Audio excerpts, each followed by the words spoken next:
Good morning everyone, good morning. चलिए, आवाज आ रही है?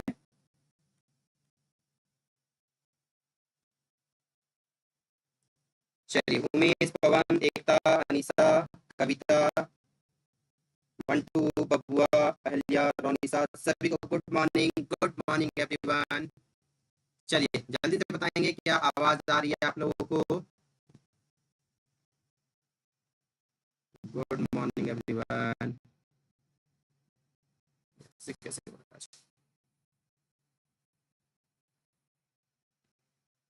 ओके, तो ये सीरीज कौन सी है? तो आप सभी को पता है कि सैटरडे को जो सीरीज हुई थी, ओके, सैटरडे को जो सीरीज हुई थी उसी को हम लोग आज आगे करने वाले हैं। ओके,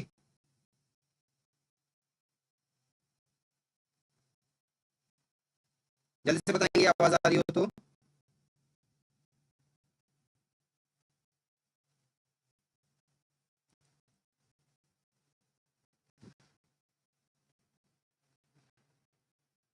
बताइए क्या आवाज ठीक है?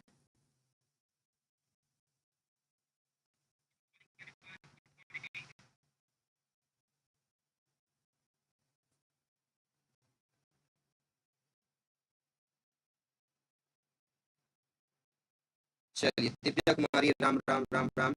शुरू किया जाए सेशन, स्टार्ट करें।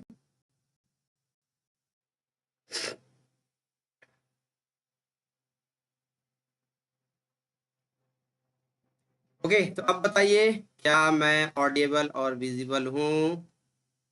अब ठीक है? एक बार जल्दी से शेयर कर दीजिए और लोगों को बता दीजिए कि क्लास फिर से स्ट्रीम हो गई है। अब ठीक है? ऑल ओके, या दैट्स राइट।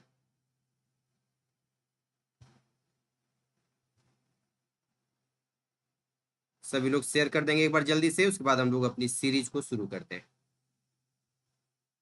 फटाफट शेयर करेंगे।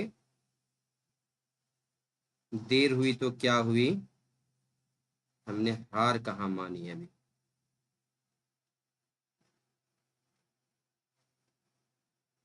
ओके, बस एक बार हो जाए उसके बाद हम लोग शुरू करते हैं।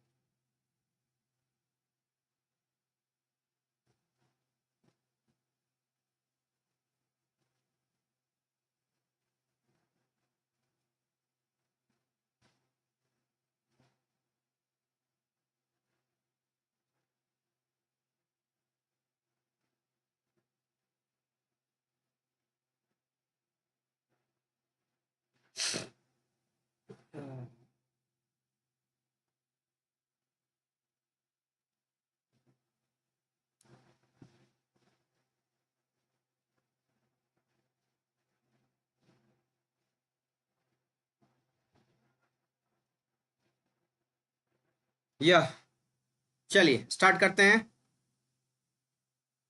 किया जाए स्टार्ट। तो बेसिकली ये क्लास आपकी जो है सैटरडे को जो ड्यूज रह गई थी, सुपर सीरीज से आप देखेंगे आपको थंबनेल मिल जाएगी। तो ये कंप्यूटर सुपर सीरीज वाली चलेगी Monday to Saturday. Monday to Saturday ये सीरीज होगी सुपर सीरीज। और आप सभी को पता है कि संडे को हम लोग करते हैं मैराथन क्लास। और इस मैराथन क्लास में हम लोग क्या करते हैं, प्रीवियस ईयर क्वेश्चंस। तो पहले से ही आप सभी को नोटिफिकेशन दे दिया जाए कि इस संडे जो क्लास होगी ना, क्योंकि इस संडे जो क्लास होगी उसमें हमें 300 बच्चे लाइव चाहिए। हमारा टारगेट ही है 300 बच्चे।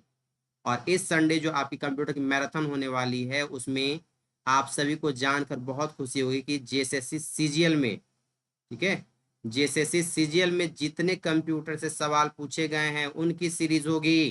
ठीक है, तो एक बहुत ही बड़ा अनाउंसमेंट आप सभी के लिए। एक बार में जेएसएससी सीजीएल में पूछे गए सभी सवालों का हम लोग सत्यानाश करेंगे ना। मतलब इससे जितना भी सवाल पूछा गया है, जितना डिटेल में हो सकता है वो पूरा का पूरा हम लोग देखने वाले हैं। चाहे 2003 का हो, 2007 का हो, 2013 का हो, 15 का हो, जब जब कंप्यूटर से सवाल पूछा गया है उन सभी सवालों को हम लोग करने वाले हैं। किसमें? तो सीजीएल के पेपर में डिटेल एक्सप्लेनेशन के साथ में। कब? संडे को। ओके, तो क्या आज की क्लास शुरू की जाए? एक बार कमेंट कर देंगे। लीजिए, टाइम ऑलरेडी बहुत ज्यादा चला गया है, तो पहले सवाल से हम लोग आते हैं। क्या कह रहा है सवाल, ध्यान से सुनिए। Pascaline is one of which type of machine? Pascaline जो है ब्लेज पास्कल के द्वारा बनाया गया था, याद रखिएगा, किसके द्वारा? ब्लेज पास्कल के द्वारा बनाया गया था। पूछ रहा है कि पास्कलाइन मशीन किस चीज से संबंधित है या किस प्रकार की मशीन थी? क्या मैकेनिकल मशीन थी? याद रखेंगे, पहला मैकेनिकल मशीन आपका मार्क 1 नाम से था। ठीक है। क्या अरिथमेटिक मशीन थी, क्या डिवीजन मशीन थी, या डिफरेंस मशीन थी? किस नाम से इसे हम लोग जानते हैं, ये जल्दी से आपको बताना है। ठीक है, जल्दी से कमेंट कीजिए। क्वेश्चन नंबर 17 से आपको अगर दिख रहा है, आप अगर पहले की नई क्लास देखें, सैटरडे को क्लास हुई थी, पहले बता दे रहा हूं, किस नाम से? सुपर सीरीज के नाम से। सॉरी, सैटरडे को शायद हम लोग मैथ्स पढ़े हुए थे ना, फ्राइडे को होगी, फ्राइडे की क्लास। ओके, फ्राइडे की जो क्लास हुई थी वो उससे ये आगे की सीरीज है, सुपर सीरीज वाली। ओके, तो आप याद रखिएगा, पास्कलाइन एक एडिंग मशीन थी। कैसी मशीन थी? एडिंग मशीन थी, जोड़ घटाव करने के लिए। और एडिंग अगर हम ना कहें तो इसी को हम लोग क्या कहेंगे? अरिथमेटिक मशीन कहते हैं। क्या कहेंगे? अरिथमेटिक मशीन के नाम से इसे जानते हैं। ठीक है, कोई समस्या परेशानी नहीं होनी चाहिए, आप याद रखिएगा। मैक्सिमम लोग, हाँ, ये मैकेनिकल मशीन भी थी, याद रखिएगा, मैकेनिकल भी थी। ठीक है, मैकेनिकल भी मशीन थी ये, लेकिन मैकेनिकल के साथ साथ में ये एडिंग, पहली एडिंग मशीन भी आप इसे कह सकते हैं, यानी जोड़ घटाव के लिए बनाई गई मशीन थी। ठीक है, कौन सा मशीन था? Pascaline machine. ठीक है, ब्लेज पास्कल के द्वारा बनाया गया ये मशीन। ठीक है, कब बना था तो ये भी आप याद रख सकते हैं, 1942 में। ओके, नेक्स्ट क्वेश्चन आपके सामने में हाजिर है, ये लीजिए अगला। What does bug means? आप सभी को पता है, बहुत बार किताब में पढ़े होंगे कि कंप्यूटर में आई गड़बड़ी को क्या कहते हैं? कंप्यूटर में आई गड़बड़ी को बग कहते हैं, और बग को दूर करने के प्रोसेस को डीबगिंग कहा जाता है। क्या कहते हैं? डीबगिंग या डीबग के नाम से जाना जाता है।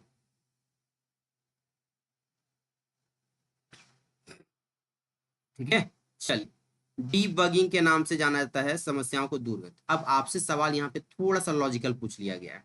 ठीक है, कि ये बग जो होता है, क्या लॉजिकल एरर होता है या सिंटेक्स? अब आपको ये सर सिंटेक्स क्या होता है? लॉजिक तो हम समझ सकते हैं कि तार्किक वाला हो गया, है ना, यानी 4 पॉइंट दिया हुआ उसमें से एक चीज गलत निकल जाए। लेकिन ये सिंटेक्स क्या होता है, ध्यान से समझिएगा बाबू, क्योंकि बेसिक बेसिक कॉन्सेप्ट भी आपका क्लियर होना चाहिए। तो एक बार जल्दी से आप लोग शेयर कर देंगे ताकि इस सेशन को और मजेदार बनाए सके, है ना।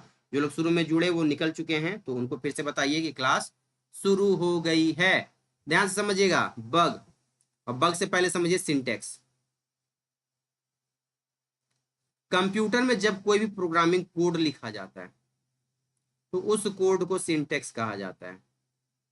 सिंटेक्स अगर नहीं लिखा हुआ मिलेगा तो इसी का नाम होता है सोर्स कोड।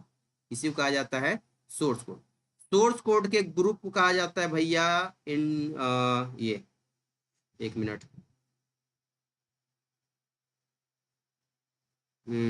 डेटा या इंफॉर्मेशन, सॉरी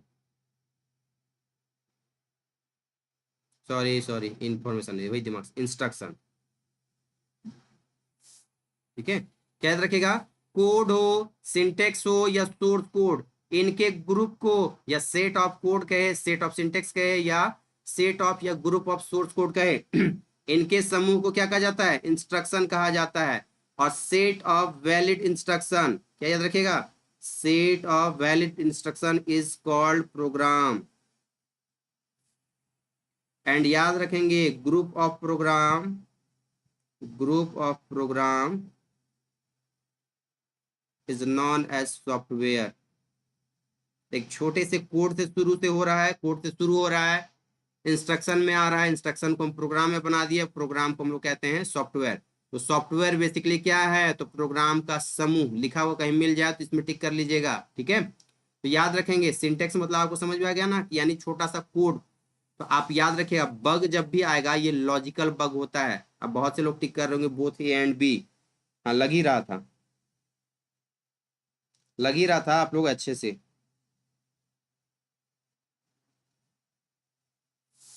ओके, तो याद रखिएगा कि यहाँ पर कंप्यूटर बग का मतलब जो होता है वो लॉजिकल एरर होता है। जैसे कि 5 ऐसे साइन के जगह में क्या हो जाएगा? ये वाला साइन। अब दोनों में से आप बताइए कि एक नंबर सही है या दो नंबर सही है। ठीक है, तो इस तरीके से मान लीजिए ये तो आपका सही होगा, लेकिन इस तरीके से जब दिखाने लगे तो इसको हम लोग क्या कहेंगे, लॉजिकल इरर कहते हैं। ठीक है, तो याद रखिएगा बग का मतलब लॉजिकल इरर। ठीक, और बग को दूर करना डीबगिंग कहलाता है। ठीक है, सिंटेक्स आपको डिटेल में समझा दी। सिंटेक्स क्या हो गया, कोड, सिंटेक्स या सोर्स कोड, इन सभी को एक ही नाम से जानते हैं।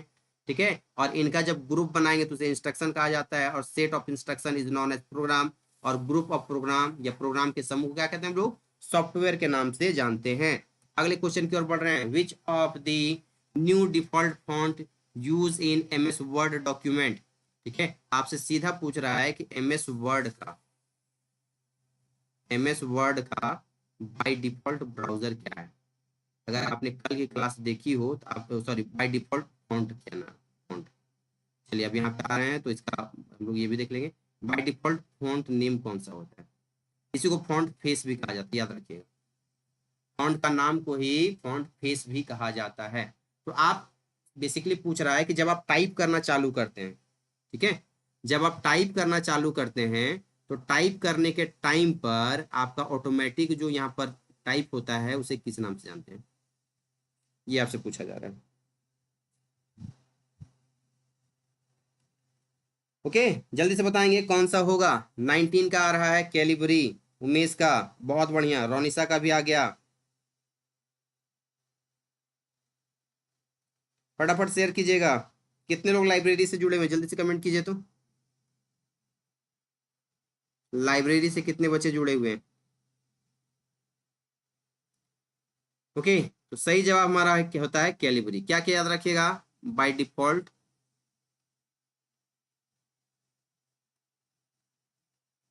फॉन्ट जो होता है उसका नाम क्या है, कैलिबरी।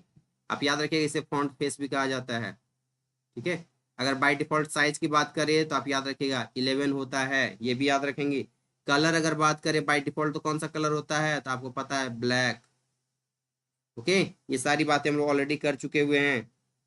लीजिए अगले सवाल की ओर बढ़ रहे हैं। The decorative text that you can add to a document is called. ठीक है, एक डेकोरेटिव टेक्स्ट यानी एक डिजाइनदार टेक्स्ट, मान लीजिए कि आपको लिखना हो इस तरीके से,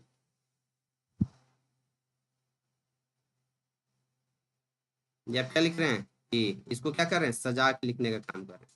आपसे पूछ रहा है कि एक टेक्स्ट को सजाने के लिए आप किसका यूज करेंगे, क्या टेबल का, क्या सिंबल का, क्या वर्ड आर्ट का, या क्या इमेज का।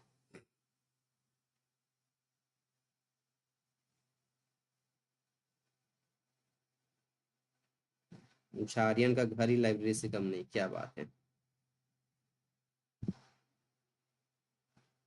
ओके, जो आ रही है सही सही सही जवाब, word art, word art, word art. कहाँ पर मिलेगा, याद रखिएगा इंसर्ट मेन्यू के अंतर्गत में। इसमें इंसर्ट मेन्यू के अंतर्गत में मिलता है आपका वर्ड आर्ट। इसमें आप डिजाइनदार टेक्स्ट की एंट्री कर सकते हैं। ओके, लीजिए अगले सवाल की ओर बढ़ते हैं। Is an example of telecommunication equipment, दूर संचार उपकरण का एक उदाहरण है। जल्दी से बताइए कौन सा है, दूर संचार में सूचनाओं को भेजने के लिए।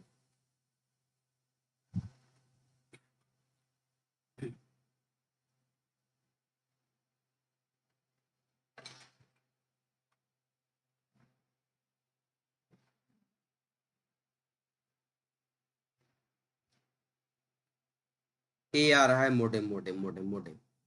ध्यान से समझेंगे, कॉन्सेप्ट क्लियर कर लीजिए। इसका पूरा नाम होता है मॉड्यूलेटर एंड डीमॉड्यूलेटर। ठीक है, अब एक चीज यहाँ पे पूछता है मोडेम का काम क्या है, आपको याद रखना है इसका काम है डिजिटल सिग्नल को कन्वर्ट करना एनालॉग सिग्नल में। ओह, बहुत समस्या हो रहा है जी। चलिए, इसमें एनालॉग सिग्नल में अब नहीं होने देंगे। ठीक है, उसके बाद फिर क्या है, इसी का वाइस वर्सा, यानी डिजिटल को एनालॉग में बदलना और एनालॉग को डिजिटल में बदलना। सवाल आपसे पूछा जाता है एग्जाम में क्या, कि डिजिटल को एनालॉग में कौन बदलेगा और एनालॉग को डिजिटल में कौन बदलेगा, ये सवाल आपसे एग्जाम में पूछा जाता है। कि कौन काम करता है, मॉड्यूलेटर का काम क्या है और डी मॉड्यूलेटर का क्या काम है। ठीक है, तो एक का काम है एनालॉग को डिजिटल में बदलना, एक का काम है डिजिटल को एनालॉग में बदलना। ठीक है, तो एक ट्रिक मैं अक्सर बताता हूं, कौन सा, डैम, DAM, डैम। और एक ट्रिक है आपका ऐड, यानी डैम घूमने आप जब जाएंगे तो ऐड यानी जोड़ा बना के जाते हैं। ठीक है, याद रखिएगा, डिजिटल को, डिजिटल टू एनालॉग, एनालॉग बदलने का काम आपका करता है कौन, मॉड्यूलेटर।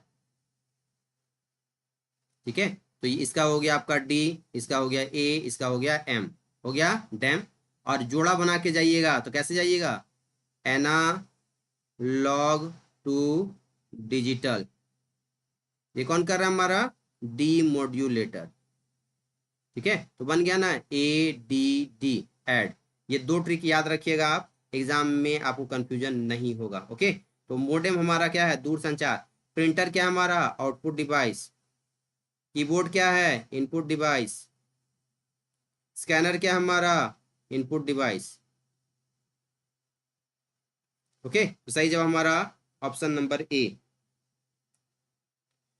क्वेश्चन आपके सामने में, फुल फॉर्म ऑफ ISDN, ये इंटरनेट कनेक्शन का एक माध्यम है। ठीक है, नेटवर्क कनेक्शन का एक माध्यम है, बहुत सारे तरीके होते हैं, उसी में से एक आपका ISDN है। डायल अप कनेक्शन भी होता है, ओके, ब्रॉडबैंड कनेक्शन भी होता है।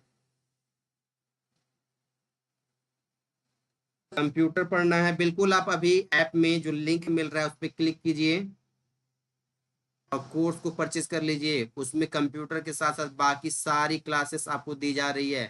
फी आपका 1149, कूपन कोड क्या अप्लाई करना है आपको, DKK5। ठीक है, DKK5 कूपन कोड अप्लाई कीजिए और आसान भाषा में आप इन सारी कोर्सेज को देख सकते हैं। कोई नहीं। ओके, जल्दी से बताइए, डायल अप कनेक्शन भी होता है, एक वीसेट कनेक्शन होता है, सैटेलाइट कनेक्शन होता है, ब्रॉडबैंड कनेक्शन होता है, डायल अप होता है, बहुत सारे तरीके हैं। उसी में एक तरीका है हमारा ISDN।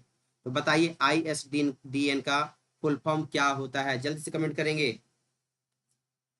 चलिए जल्दी जल्दी कमेंट कीजिए, गर्मी तो आज आग लगाई हुई है।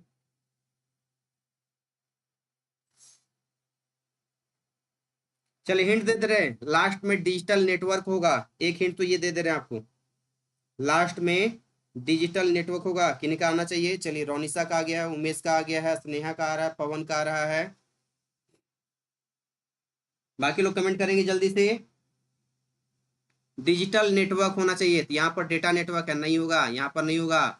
दो ठो है, इंटीग्रेटेड सिक्योरिटी और इंटीग्रेटेड सर्विस। भैया ये डेटा यानी कि नेटवर्क मुहैया करवाती है, सुरक्षा से कोई लेना देना नहीं है इसको, ये तो होगा नहीं, यानी इंटीग्रेटेड सर्विस डिजिटल नेटवर्क बिल्कुल सही जवाब है हमारा। ओके, किन्हीं कोई समस्या परेशानी नहीं, बढ़ते हैं अगले सवाल की ओर। ये लीजिए, portable and convenient computers for those who travel are called. Portable और सुविधाजनक कंप्यूटर उनके लिए जो यात्रा करते हैं को क्या कहा जाता है। ठीक है, इनको कहा जाता है क्या, आप याद रखिए, माइक्रो कंप्यूटर।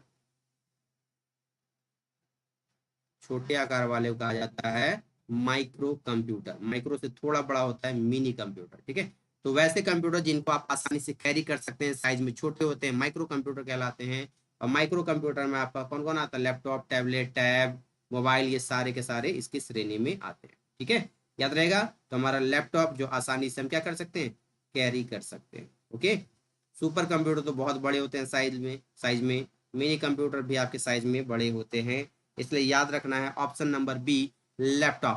पहला लैपटॉप जो है वो आपका 1981 में बना था, ये भी याद रखिएगा। और पहले लैपटॉप का जो नाम था वो याद रखिएगा, उसका नाम वन था। ठीक है, ONE 1, दुनिया में बनने वाला पहला लैपटॉप का नाम वन था, 1981 में बनी। और कौन सी लैपटॉप थी ये। ओके, लीजिए क्वेश्चन आपका, equal to sum S3:S10 is an example of. ठीक है, बताना है कि ये क्या है, सम S3 से कोलोन S10 तक आपको जोड़ना है। ऐड करना है। तो बताइए क्या होगा, क्या फंक्शन है, क्या फॉर्मूला है, क्या सेल एड्रेस है, क्या वैल्यू है। ठीक है, याद रखेंगे एमएस एक्सेल में, किसमें, एक्सेल में कोई भी फॉर्मूला आप लिख रहे हैं, कोई भी फॉर्मूला लिखिए, कोई मतलब नहीं है, लेकिन ये इक्वल टू का साइन पहले लगेगा। ठीक है, इक्वल टू का साइन आपको लगेगा ही लगेगा, ये आपको याद रखना है। ठीक है, चलिए आर्यन पूछ रहे किसने बनाया लैपटॉप। चलिए हिंट दे दे रहे हैं आप लोग को। ठीक है, हिंट दे दे रहे हैं, नाम का स्मिथ नाम था। ठीक है, स्मिथ नाम था। और एक और हिंट दे दे रहे हैं, ओसबोर्न। ठीक है, अब आप बताइए दोनों सही है या सिर्फ ओसबोर्न नाम था या सिर्फ स्मिथ नाम था, बताइए। लीजिए अगला सवाल है, इक्वल टू सम हो गया, ये हमारा क्या है, फॉर्मूला। क्या नाम है, फॉर्मूला है, बिल्कुल सही जवाब है, सभी के सही जवाब आ रहे हैं। ये क्या बात हुई भाई, सी भी आ रहा है आप लोगों का। आप सभी सेल एड्रेस कैसे कहेंगे, सिर्फ सेल एड्रेस कहते हैं जब यहाँ पे पता दिखाने का काम करते हैं। ये यानी S3 जो है वो क्या, सेल का एड्रेस हो गया। ठीक है, अब यहाँ पे अगर यही सिर्फ हम लिखते हैं S3 से लिखकर S10 तक, ये हम सिर्फ आपसे पूछते हैं, इसको कहा जाएगा, इसका नाम हो जाएगा सेल का रेंज, इसको कहा जाएगा सेल रेंज। लेकिन आगे में अगर इक्वल टू का साइन लगा हुआ है तो बाबू याद रखिएगा ये फॉर्मूला होता है। क्या होता है, ये फॉर्मूला होता है, दिमाग में बैठ लीजिए। चलिए एडम ऑसबोर्न, बहुत बढ़िया। तो बताइए एक ऑसबोर्न नाम का नाम इकोनॉमिक्स से भी संबंधित है, आप बताइए कि कहाँ पर, बैंकिंग से हिंट दे रहे हैं, बैंकिंग से संबंधित है। ऑसबोर्न जो है एक नाम आपका बैंकिंग की से भी संबंधित है, उसका नाम बताइए कि ये किस चीज से संबंधित है। एडम ऑसबोर्न आ रहा है, जल्दी से कमेंट कीजिए। इस सवाल का जवाब दीजिए।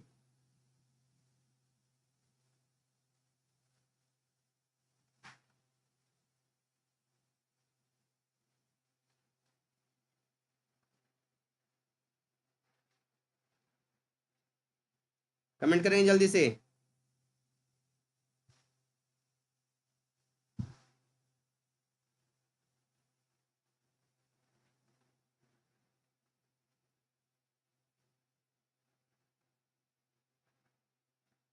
फटाफट आना चाहिए। B B B B B, किन्हीं का ए भी आ रहा है, ए भी आ रहा है, बी भी आ रहा है, क्या बात है। क्वेश्चन देखते हैं क्या कह रहा है, which of the following was the first computer use to store its program. यानी प्रोग्राम मतलब समझ रहे हैं ना, सॉफ्टवेयर जिसमें डाला गया।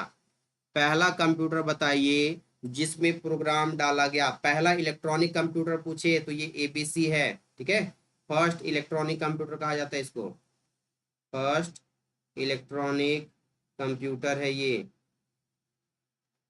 पूरा नाम याद रखिएगा इसे, एटना सॉफ्ट बेरी कंप्यूटर कहा जाता है। इसी को शॉर्ट में हम लोग कहते हैं ABC, Etna soft very computer के नाम से जाना जाता है। ठीक है, याद रहेगा ना। चलिए जल्दी से बताइए, पहला इलेक्ट्रॉनिक कंप्यूटर के नाम से जाना जाता है, याद रखिएगा एडसेक, किसको कहते हैं, एडसेक, सॉरी, पहला प्रोग्राम जो इंस्टॉल किया गया। जल्दी से आप लोग एडसेक का फुल फॉर्म कमेंट कीजिए, देखते हैं कितने लोगों को पता है। एडसेक का पूरा नाम क्या है, जल्दी से कमेंट करके बताएंगे आप लोग। कमेंट आने चाहिए आप सभी के, किन्हीं का भी ए आ रहा है, किन्हीं का डी आ रहा है, कैसे चलेगा काम। कमेंट कीजिए पूरा नाम क्या होगा, जल्दी से बताइए। सही आ रहे हैं,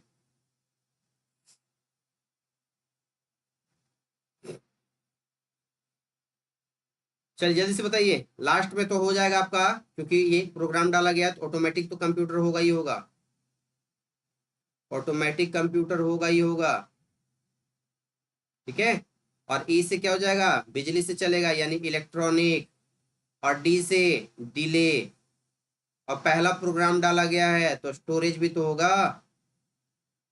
ठीक है, तो electronic delay storage automatic computer, अगर कंप्यूटर ऑप्शन में नहीं दिया हुआ है तब कैलकुलेटर भी मिल सकता है, परेशान नहीं होइएगा। ठीक है, तो electronic delay storage automatic computer, बिल्कुल सही जवाब आना चाहिए। ठीक है, किन्हीं का अभी तक फुल फॉर्म नहीं आया है, कैसे काम चलेगा बताइए तो। चलिए, इलेक्ट्रॉनिक डिले स्टोरेज, बिल्कुल स्मिथ लकड़ा खा चुका है, बहुत ही जबरदस्त। ठीक है, मॉरिस विल्किस नाम याद रखिएगा, क्या नाम था? मॉरिस विल्किस नाम के व्यक्ति के द्वारा बनाया गया था ये। ठीक है, जॉन वॉन न्यूमैन, ठीक है, क्या याद रखेंगे? न्यूमैन की थ्योरी को कॉपी करके बनाए थे, उन्हीं की थ्योरी को पढ़कर मॉरिस विल्किस के द्वारा बनाया गया था पहला electronic delay storage automatic computer. ठीक है, कोई समस्या नहीं, बढ़े आगे। ये लीजिए, अब इसी से मिलता जुलता कुछ कुछ हमारा सवाल आने वाला है ना। Who among the following invented the analytical engine? कल की क्लास अगर आपने की हो तो कल की सवाल में हम लोग इसकी डिस्कशन कर चुके हैं ऑलरेडी। ओके, कल हम लोग डिस्कस कर चुके हैं। चलिए, रोनिसा का भी आ गया है, बहुत ही जबरदस्त। चलिए जल्दी से बताइए।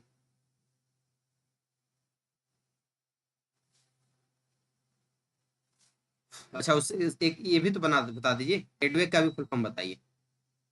एडवेक का भी फुल फॉर्म साथ ही साथ आप लोग कमेंट कीजिए। ठीक है, बस हिंट दे रहे हैं, डी का जो यहाँ पे पूरा नाम होता है डिस्क्रीट होता है। ठीक है, क्या होता है? डिस्क्रीट होता है, और वी का वेरिएबल होता है। अब आप लोग कमेंट कर दीजिए। ठीक है, डिस्क्रीट वेरिएबल। अब ऑटोमेटिक होगा, कंप्यूटर होगा, क्या होगा जल्दी से बताइए। चलिए, सभी के सही जवाब आ रहे हैं। एस यादव का पास्कल आ रहा है। चलिए ध्यान से समझेंगे, बिल्कुल ध्यान से एकदम कॉन्सेप्ट क्लियर कर लीजिए। दो मशीन का नाम याद रखिए, एक डिफरेंस इंजन,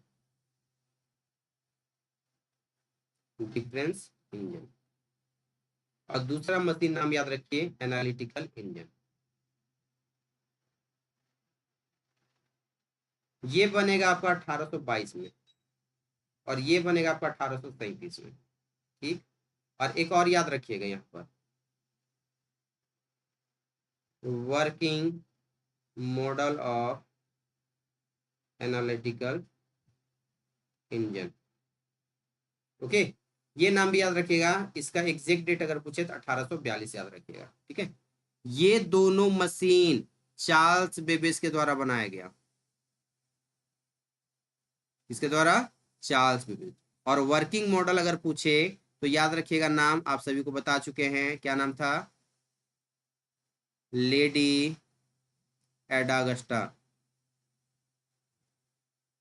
ठीक है, लवलेस, पूरा नाम छोड़ देते हैं, पूरा नाम नहीं लिखते हैं। तो ये चार्ल्स बेबेज और दोनों के द्वारा मिलकर बनाया गया था। चार्ल्स बेबेज के साथ में कौन? लेडी एडागस्टा के द्वारा बनाया गया था। ठीक है, वर्किंग मॉडल। अब इस एनालिटिकल इंजन में पहला प्रोग्राम डाला गया था लेडी एडा के द्वारा, जिस कारण से चार्ल्स बेबेज को हम लोग कंप्यूटर का पिता कहते हैं। ठीक है, कंप्यूटर का पिता के नाम से जानते हैं, फादर ऑफ कंप्यूटर। ठीक है, तो याद रखेंगे आप, किस कंप्यूटर को बनाने के कारण? एनालिटिकल इंजन बनाने के कारण है। ठीक है, तो एनालिटिकल इंजन और डिफरेंस इंजन बनाया गया चार्ल्स बेबेज के द्वारा।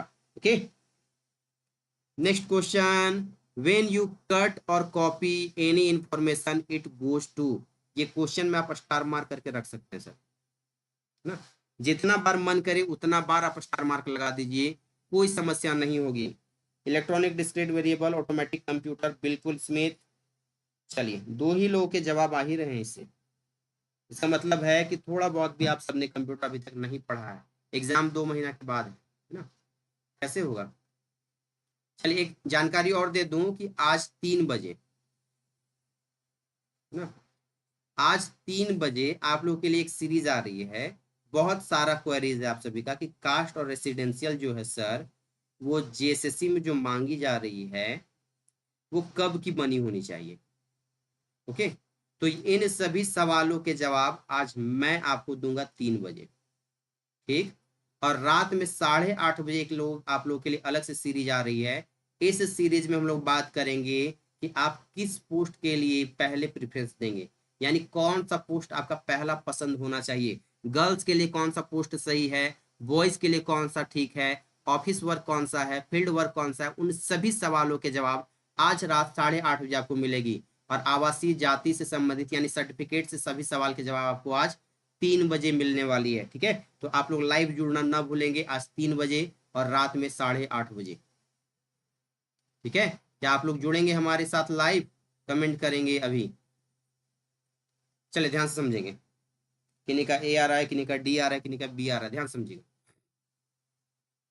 एक सेक्शन होता है फाइल मेन्यू में, फाइल मेन्यू के अंतर्गत में एक सेक्शन होता है, ठीक है। हालांकि अब किसी किसी में होम मेन्यू सेक्शन में भी देखने को मिलता है, ठीक है।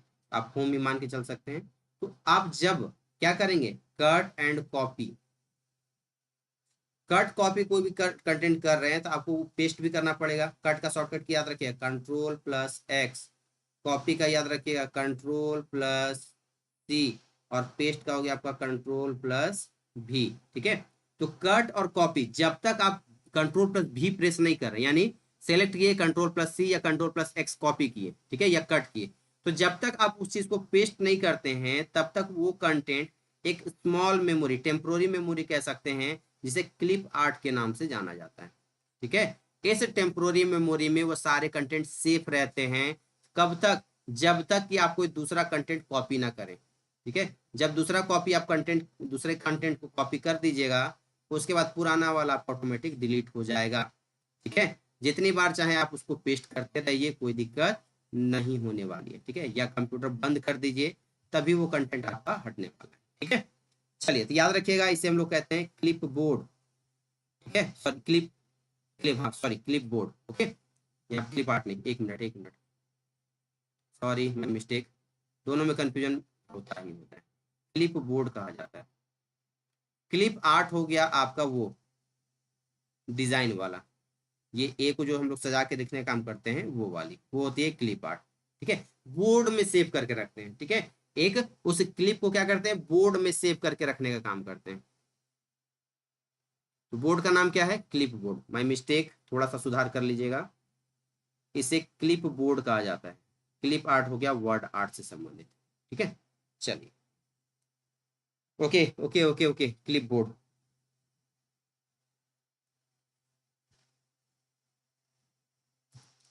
नेक्स्ट क्वेश्चन आपके सामने में हाजिर है।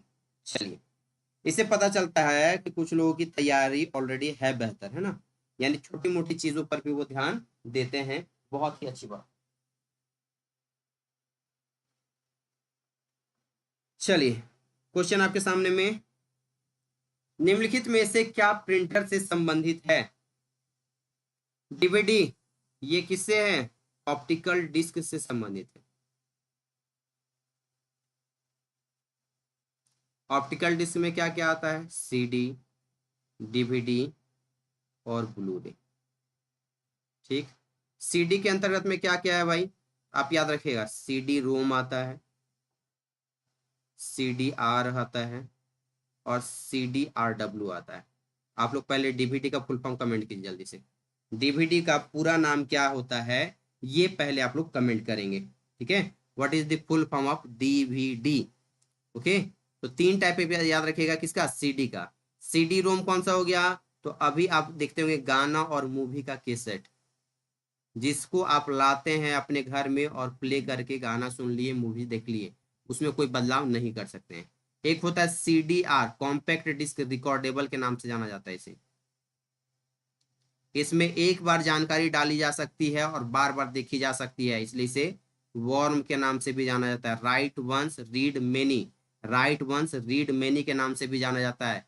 इसका एग्जाम्पल क्या है सर, तो बहुत अच्छे से आप याद रख सकते हैं, शादी का जो केसेट बनता है, हालांकि अब तो मेमोरी कार्ड में दे दिया जाता है, लेकिन पहले बनता था शादी का केसेट।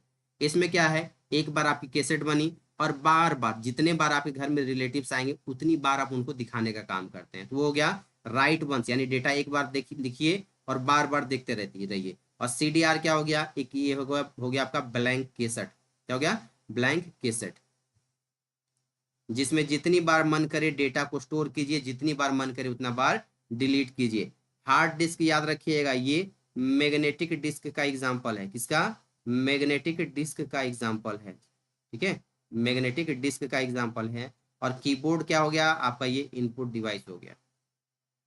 कार्टेज क्या होता है, तो याद रखिएगा, इंक जेट प्रिंटर, प्रिंटर का नाम भी आप ध्यान रखिएगा, इंक जेट प्रिंटर, ठीक है। इंक जेट प्रिंटर में जो इंक यूज होता है, ठीक है, यानी जिसको आप टोनर भी कह सकते हैं, ये लिक्विड इंक होता है, ठीक है। तो लिक्विड इंक को यहाँ पर आम बोलचाल की भाषा में कार्टेज कहा जाता है।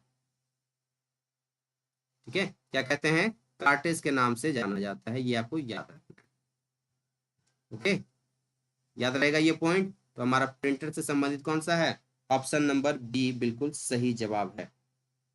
बिल्कुल अभिषेक, डेली क्लास ही होती है, आपकी क्लास डेली होती है। कितने बजे से, ये 11 बजे शुरू होती है, 12, 12:30, 1 बजे तक चलती है। ठीक है, शुरू होने का टाइम 11 बजे, खत्म होने का कोई फिक्स टाइम नहीं है। और संडे को आपको मैराथन की क्लास होती है, संडे को मैराथन क्लास होती है। और ये मैराथन क्लास का जो टाइमिंग है वो आपको फ्राइडे को बताया जाता है। ओके, ज्यादातर चांस है कि 10 बजे से ही आपकी मैराथन क्लास संडे को शुरू हो जाती है। ओके, उसके अलावा बीच बीच में आपका जो डाउट सेशन होता है, एग्जाम से संबंधित, जिंदगी से संबंधित, ठीक है, आपकी समस्याओं से संबंधित, उन सभी का भी समाधान किया जाता है। जैसे अभी आपकी समस्या है कास्ट और रेसिडेंस सर्टिफिकेट से संबंधित, तो आज 3 बजे सुलझाया जाएगा। एक समस्या आपकी पोस्ट कौन सी भरेंगे, पहले सर कल से फॉर्म भराना चालू हो रहा है, तो पोस्ट वाली समस्या आपकी है, उसका समाधान आज 8:30 बजे करवाया जाएगा। ठीक है, उसके बाद तैयारी कैसे करें सर, तो उसके लिए कल परसों में आपकी वो सीरीज आने वाली है, तो हर एक समस्या का समाधान मिलेगा यहीं पर। ओके, चलिए बढ़ते हैं अगले सवाल की ओर। ये लीजिए, which of the following is related to, ठीक है, क्या क्या लिखा हुआ है, 192 पॉइंट या डेसिमल, दशमलव जो के लिए 9.200.155। ठीक है, अब ये संख्या जो है ये किससे संबंधित है, जो लोग क्लास कर चुके हैं उनको तो पता होगा, लेकिन जिनको नहीं पता, मैथ्स की भी क्लास शुरू हो गई है स्नेहा, मैथ्स की भी क्लास स्टार्ट हो चुकी है, उसकी भी मैं कोशिश करूंगा वीक में यूट्यूब पर 2 से 3 क्लास दे दूं। ओके, चलिए, IP address, IP address, IP IP IP, ये तो सभी को पता है। ठीक है, चलिए अब मैं एक सवाल दे रहा हूं आपको, आपको बताना है कि क्या ये होगा या नहीं होगा। 287.0155.10, क्या बताइए आप कि ये आईपी एड्रेस है या नहीं है, ये आईपी एड्रेस है या नहीं है, मेरा सवाल ये है। स्थानीय भाषा में आपकी एक हिंदी तो शुरू हो चुकी है यूट्यूब पर, कोठा की क्लास आपकी इस वीक से शुरू हो जाएगी। ओके, चलिए, एस यादव का आ रहा है नहीं होगा, एकता का भी आ रहा है नहीं, और बाकी लोग बताइए होगा या नहीं होगा। अगर नहीं पता है तो भी कमेंट कीजिए कि नहीं पता है सर, एक्सप्लेन कीजिए। ठीक है, ऐसा नहीं है कि दूसरे कोई कमेंट कर रहे हैं तो आप भूल जाइए ना, क्योंकि हर एक बच्चे को सिखाना ज्यादा इंपॉर्टेंट है। अगर आपको नहीं पता है तो एक बार हाथ खड़ा कर दीजिए कि सर नहीं पता है, हैंड रेज कीजिएगा। नागपुरी का फिलहाल मुश्किल है, इस चैनल पर फिलहाल आपका कहना मुश्किल है नागपुरी के लिए। चलिए, कोई एक बच्चा जिसको लग रहा है कि नहीं पता है तो हाथ खड़ा कर दीजिए। रोनिशा नहीं पता है, नहीं पता है, गुड मॉर्निंग मोहतरम, गुड मॉर्निंग। चलिए ध्यान से समझिए, एक एक चीज बता दे रहे हैं ना, कॉन्सेप्ट क्लियर मतलब क्लियर।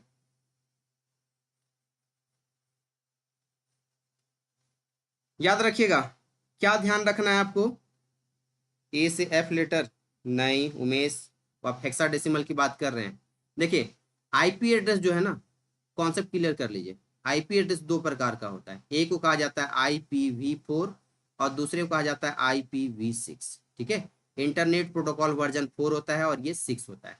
इसमें जो ग्रुप बनता है वो 4 का ग्रुप बनता है। ग्रुप कितना का बनता है, 4 का बनता है। ठीक है, और ये ग्रुप जो बनता है वो 0 से लेकर मैक्सिमम 255 तक का बनता है। ठीक है, कितना, 0 से लेकर 255। अब ये एक ग्रुप को जब आप चेंज करेंगे किसमें, बाइनरी में, बाइनरी में जब आप चेंज करेंगे तो ये वाला संख्या यानी 0110 इस तरीके से जब चेंज करेंगे तो मैक्सिमम यहाँ पे जो संख्या आएगी वो 8 संख्या आएगी, 8 से ज्यादा हो ही नहीं सकता, यानी 8 बिट का ये होता है। कितना का, 8 बिट का। अब ये 9 को भी जब आप करेंगे, जैसे आप यहाँ पे 9 को देख लीजिए, भाग देखे 2 से डिवाइड कीजिए कितना बार में, तो 4 बार में, शेषफल कितना बचा 1, उसके बाद कितना 2 से, तो फिर यहाँ पर 2 बार में 0, फिर से 2 बार में दीजिए यहाँ पर 0, ये 1 लिखना चालू कीजिए। 1001, ये 9 को लिखे। लेकिन ये भी संख्या को आपको पूरा कितना लिखना है, 8 संख्या लिखना है, तो आगे में आप अपने मन से 4 जीरो जोड़ दीजिएगा, ठीक है। यानी 8 8 का ग्रुप बनता है, 8 8 का ग्रुप बनेगा, तो टोटल यहाँ पे जो बिट होता है याद रखिएगा ये 32 बिट का होता है। और रेंज याद रखिएगा, 0 से शुरू होगा, मैक्सिमम 255 तक आता है, ठीक है। और 255 से अगर कोई बड़ा संख्या आपको यहाँ पे दिख रहा है तो वो IPv4 में नहीं होगा, ठीक है। 6 वाली मैं अलग से आपको एक्सप्लेन कर दूंगा, क्योंकि इसको समझाने का मतलब है कम से कम आधा अधूरा समझाने का मतलब है कि समझ में आएगा नहीं। इसको समझाने के लिए कम से कम 10 मिनट का टाइम चाहिए, जो कि इस क्लास में पॉसिबल नहीं है, तो अलग से उसमें हम लोग बात करने वाले हैं, ओके। IPv6 के लिए हम लोग अलग से एक शॉर्ट वीडियो यानी कि प्रोटोकॉल पे एक अलग से क्लास दे देते हैं, ठीक है। 2 क्लास आपका हो गया है, एक रेफरेंस वाली, ठीक है, और एक प्रोटोकॉल वाली। ये शॉर्ट वीडियो फॉर्म में मैं जल्द ही आपको प्रोवाइड करने वाला हूँ, ओके। लीजिए अगले सवाल की ओर बढ़ रहे हैं।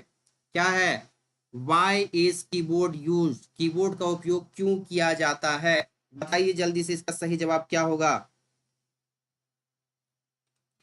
जल्दी से बताएंगे क्या होगा सही जवाब।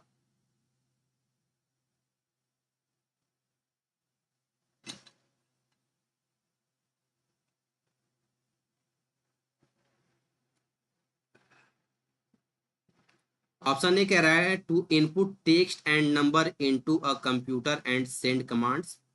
कंप्यूटर में इनपुट टेक्स्ट और अंक डालने के लिए आदेश में, हो सकता है ये होगा, क्योंकि आगे ऑप्शन भी हमको चेक करना है। ऑप्शन बी क्या कह रहा है, टू क्रिएट अ न्यू की विथ योर कंप्यूटर, आपके कंप्यूटर के साथ नई कुंजी। नया कुंजी कहाँ से बनाएंगे भाई इसमें, टू ओपन कंप्यूटर, कंप्यूटर को खोलने के लिए, कंप्यूटर को खोलने के लिए तो ये मेन काम करेगा नहीं।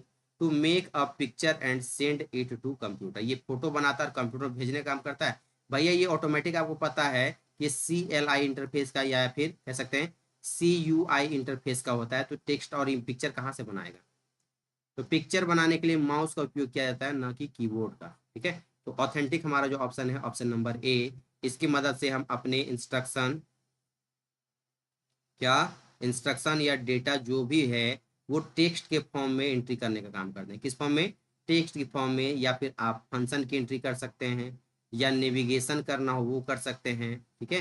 कंप्यूटर में नेविगेशन भी कर सकते हैं, फंक्शन की का यूज़ कर सकते हैं, न्यूमरिक की का भी यूज़ करते हैं हम लोग, ठीक है। यानी कि ऑप्शन नंबर ए हमारा बिल्कुल सही जवाब है। लीजिए, who is the head of Microsoft, Microsoft company के मालिक कौन है या प्रमुख कौन है, ये आपसे सवाल पूछा गया है, ठीक है। जल्दी से बताइए माइक्रोसॉफ्ट कंपनी के ऑनर कौन है, फटाफट बताएंगे। जवाब में देरी नहीं, क्योंकि यहाँ जवाब में देरी तो यानी कि आप एग्जाम में देरी कर लें। 4 अप्रैल 1975 कोई कंपनी बना था बाबू, याद रखिएगा, है ना।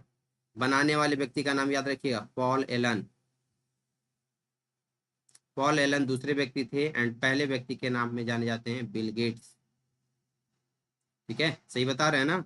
पॉल एलन क्यों याद रखना जरूरी है, 2018 में इन महोदय की मृत्यु हो गई है, ठीक है। इसलिए याद रखिएगा दोनों नाम, पॉल एलन भी और बिल गेट्स भी। सॉफ्टवेयर की दुनिया के बेताज बादशाह हैं ये, ठीक है।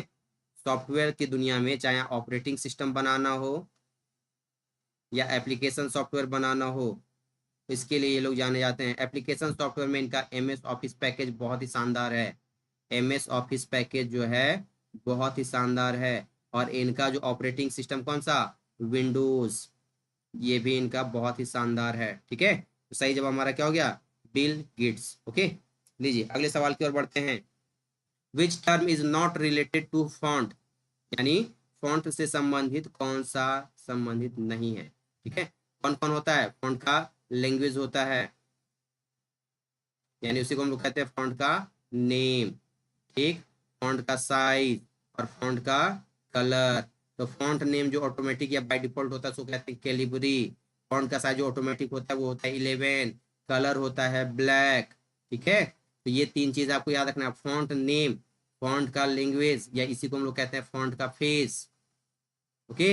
ये याद रखिएगा। तो कौन सा, भैया एक शब्द लिखे उसमें ग्रामर कहाँ से यूज होगा, जब तक हम लोग सेंटेंस ना लिखे तब तक ग्रामर का यूज हो सकता है, तो कहेंगे नहीं सर ये हमारा नहीं होगा। ओके, 32 का डी बिल्कुल सही जवाब। फ्रंट फेस कहें या फ्रंट का नेम कहें, दोनों सेम बात है। ठीक है, कैलिब्री हो गया, रोमन हो गया, एरियल हो गया, देवनागरी हो गया। ठीक है, देवनागरी में भी कौन सा, कुर्ती देवटेन हो गया, मंगल हो गया, ये सब क्या है, फॉन्ट का नेम या फॉन्ट का फेस होता है। साइज की अगर बात करें तो बाय डिफॉल्ट आपका 11, और रेंज याद रखेगा 8 से लेके 72 तक वहां पे दिखेगा। यानी मिनिमम साइज जो वहां पे दिखता है वो कौन सा है, 8, और मैक्सिमम साइज जो आपको दिखेगा वो 72। लेकिन वहां पर आप अपने हिसाब से जितना बड़ा या जितना छोटा टाइप करना वो कर सकते हैं। ठीक है, कलर भी आपको बहुत सारे मिलेंगे, लेकिन बाय डिफॉल्ट आपको जो मिलने वाला वो कौन सा मिलेगा, आप कहेंगे सर बाय डिफॉल्ट जो टाइप होता है वो ब्लैक होता है। पेज का कलर बाय डिफॉल्ट क्या होता है, तो आप कहिएगा व्हाइट होता है। ठीक है, ये बेसिक बेसिक बातें आपको याद रख लेनी है। ओके, बढ़ते हैं अगले सवाल की ओर। ये लीजिए, the valid format of M S Word is, M S Word का वैलिड एक्सटेंशन क्या है, ये आपसे पूछा गया है। फिर से बता दे रहा हूँ, 2007 आपको लेना है। पहले अगर पूछे और एक बाद में पूछे तो पहले वाले का एक्सटेंशन क्या होता है, डॉट डी ओ सी, और अभी के टाइम में प्रेजेंट में dot D O C X और dot D O C M. ठीक है, ये तीन एक्सटेंशन आप वर्ड के याद रखिएगा। एक्सेल में भी एक्सटेंशन होता है, याद रखिएगा। एक्सेल का भी कौन कौन सा, डॉट एक्स एल एस, उसके बाद डॉट एक्स एल एस और एक्स, और डॉट एक्स एल एक्स और एम। ठीक, फिर पावर पॉइंट का याद रखिएगा, पावर पॉइंट में होता है डॉट पीपीटी, दूसरा डॉट पीपीटी एक्स, और तीसरा डॉट पीपीटी और एम। ठीक है, ये तीन चार नाम आप याद रखिएगा एक्सटेंशन के रिगार्डिंग। ओके, तो पीएनजी क्या होता है, तो फोटो का होता है, याद रखिएगा। ठीक है, किसका, इमेज का होता है। जेपीजी भी किसका, फोटो का होता है। और एग्जीक्यूटिव फाइल का ये होता है, एग्जीक्यूटिव फाइल का और डॉक्यूमेंट का आपका यानी वर्ड का क्या होता है, डॉक।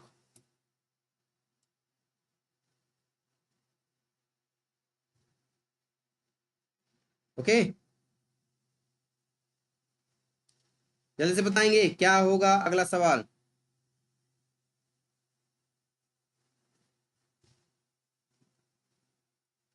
भास्कर एक बात याद रखिए,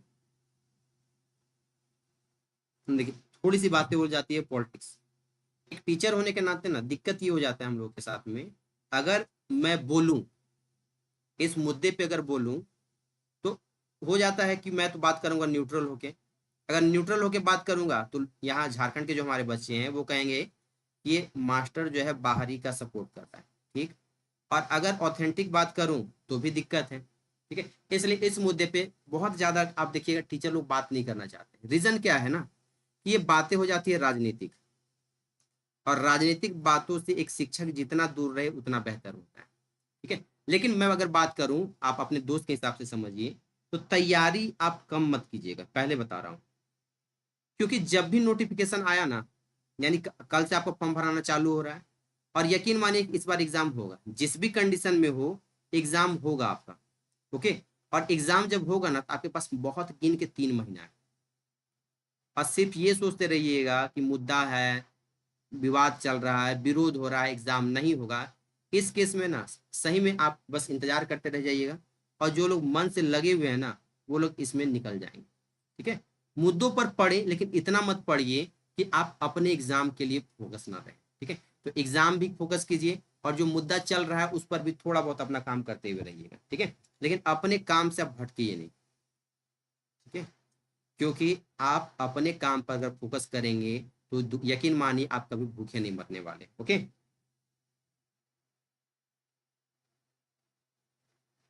बिल्कुल दोनों ही बर्बाद हो रहे हैं, लेकिन यकीन मानिए कि जो इन चक्कर से दूर है, जो चक्कर से दूर है, उसी का नाम पूरे शहर में मशहूर।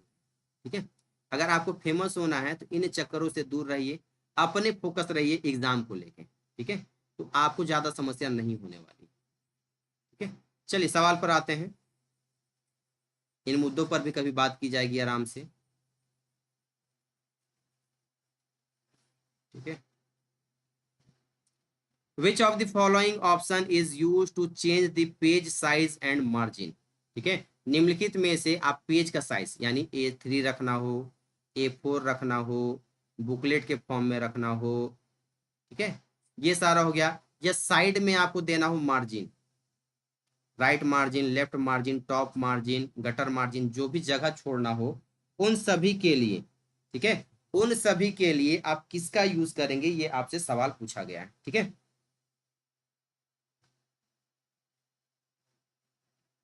बिल्कुल, जो मेहनत करते रहेंगे कामयाब वही होने वाले हैं, सीधी सी बात है ना। चक्कर में फंस के क्या, तभी एग्जाम होगा ही नहीं, 2 महीना बाद होगा तो उस समय पढ़ना चालू करेंगे, यकीन मानिए वो कभी सिलेक्शन नहीं ले सकता वो बंदा। ठीक है, हाँ, वो लोग देखिए जो राजनीति कर भी रहे हैं, आप नोटिस भले नहीं कर रहे हैं, बहुत से ऐसे छात्र नेता हैं जिनको मैं पर्सनली जानता भी हूँ। ओके, तो बहुत से ऐसे बच्चे हैं, ठीक है, जो राजनीति कर भी रहे हैं, लेकिन यकीन मानिए 2 घंटा राजनीति में टाइम दे रहे हैं और वो 10 घंटा बैठ के लाइब्रेरी में बंदा पढ़ाई कर रहा है।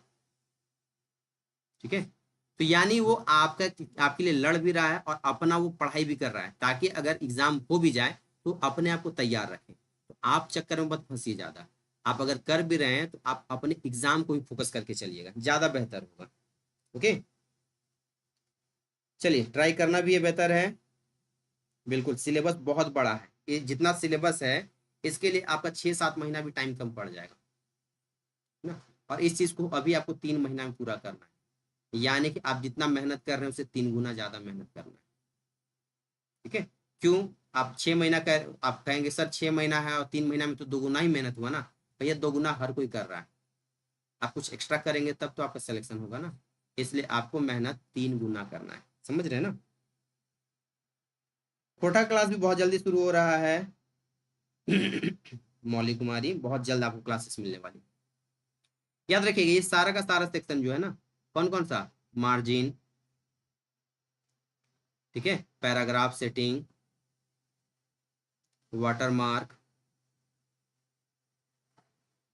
ठीक है, उसके बाद आपका बॉर्डर, पेज बॉर्डर जिसको हम लोग कहते हैं, ये सारी की सारी चीजें आपको पेज लेआउट के सेक्शन में मिलने वाली। यानी एक पेज को जितना ज्यादा आप सुंदर बना सकते हैं वो सारा का सारा पेज लेआउट में आपको देखने को मिलने वाला है। ठीक है, व्यू में मेन याद रखिएगा जूम वाला सेक्शन आपको देखने को मिलता है। ठीक है, चलिए ये बेसिक सी बात है, आप याद रखिएगा। लीजिए अगला सेक्शन आपके सामने में, क्वेश्चन आपके सामने में, विच of the following is an example of computer software. ठीक है, निम्नलिखित में से कौन कंप्यूटर सॉफ्टवेयर का एग्जाम्पल है। एक आसान सा सवाल आपसे पूछा गया, सॉफ्टवेयर का एग्जाम्पल बता। ठीक है, जल्दी से बताइए कि कौन सा है सॉफ्टवेयर का एग्जाम्पल।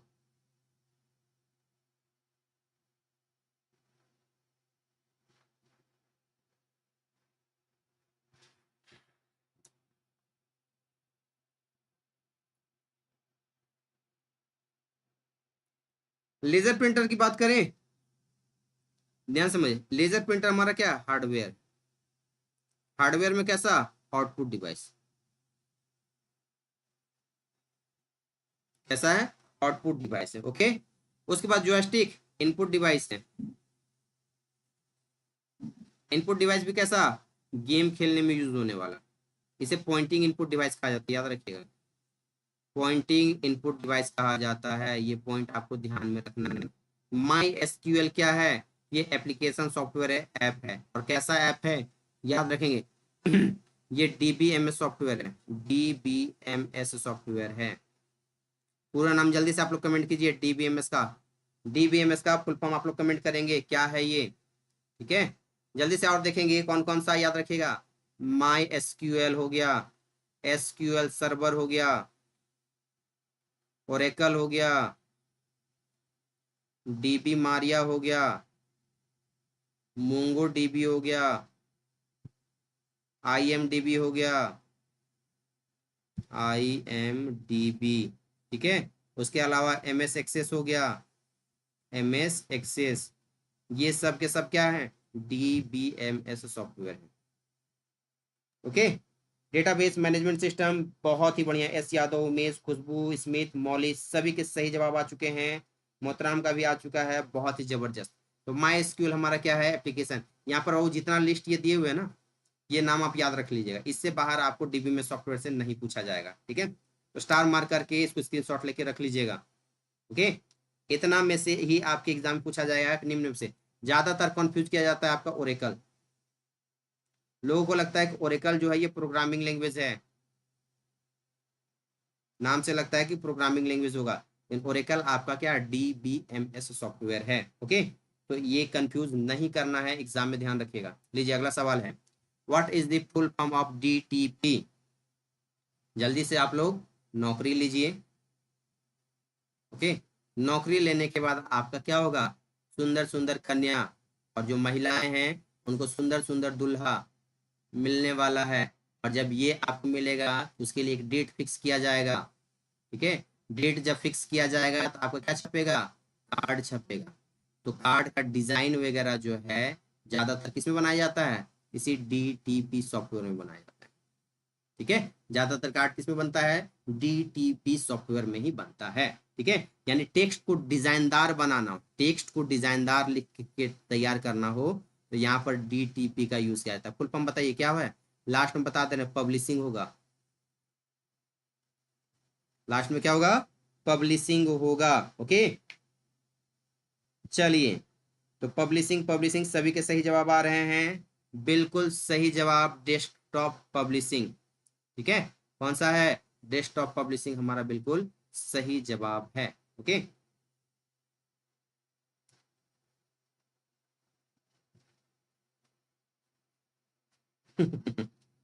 चलिए, याद करवाना ज्यादा इंपॉर्टेंट, जैसे वॉर्म वाला ही, जैसे आपको अभी जस्ट हम बताएं कुछ देर पहले जो लोग लेट से जुड़े, CDR।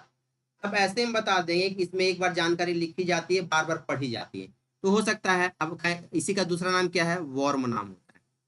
ठीक है, अब ये रटने वाली बात हो गई, लेकिन मैंने आपको ट्रिक में क्या बताया कि इसका नाम है compact disc, compact disc recordable. तो आपका ये सर कॉम्पैक्ट डिस्क रिकॉर्डेबल नाम है तो इसको वॉर्म क्यों कहेंगे, वॉर्म क्यों कहेंगे, तो कहेंगे हम कि सर इसको कहा जाता है write once, write once read many.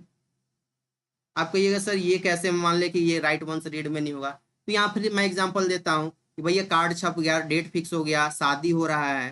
ठीक है, शादी हो रहा है तो आप रिकॉर्डिंग भी तो करवाते हैं आजकल, आजकल चार चार कैमरा वाला लगा हुआ रहता है, 3 ठो फोटो खींचने वाला, 2 ठो कैमरा वाला, 2 ठो ड्रोन वाला, पूरा व्यवस्था रहता है, सारा चीज आप रिकॉर्डिंग कर रहे हैं। अब रिकॉर्डिंग आदमी क्या करता है, ताकि बाद में आराम से बैठ के देखें, है ना, आराम से बैठ के आप देखते हैं। अब आप तो देखें, लेकिन जितने रिलेटिव के उसमें आएंगे, जितने भी रिलेटिव वाले हैं, जो जो उस वीडियो में दिखेंगे उन सभी को बैठा के आप फिर से दिखाते हैं, दिखाते हैं ना। अब तो आप पेन ड्राइव में व्यवस्था हो गया, पेन ड्राइव में दे, पहले क्या होता था कि CD में ही डाल के दिया जाता था। आप आराम से CD प्लेयर में लगाएं इसको और उस CD को प्ले करें, जितना मेहमान आ रहा है आपके यहाँ सबको बैठा के दिखा रहे हैं। यानी इस कैसेट में डेटा एक बार डाला गया, डेटा एक बार डाला गया और बार बार जितना मेहमान आ रहा है सबको दिखाते जा रहे हैं, है ना। इसलिए इसको क्या कहा जाता है, वॉर्म के नाम से जाना, यानी राइट वंस रीड मेनी। अब बताइए, जिसको हम इस तरीके से समझा दें कभी वो भूलेगा एग्जाम में, कभी भी भूलेगा वो, नहीं ना भूलेगा। तो बस यही है तरीका पढ़ाने का। मैं आपको जिस दिन मेरा इंट्रो था इस चैनल पर, मैंने आपको कहा था कि मैं आपको कंप्यूटर पढ़ाऊंगा और कंप्यूटर भी पढ़ाऊंगा बिल्कुल देसी तरीके से।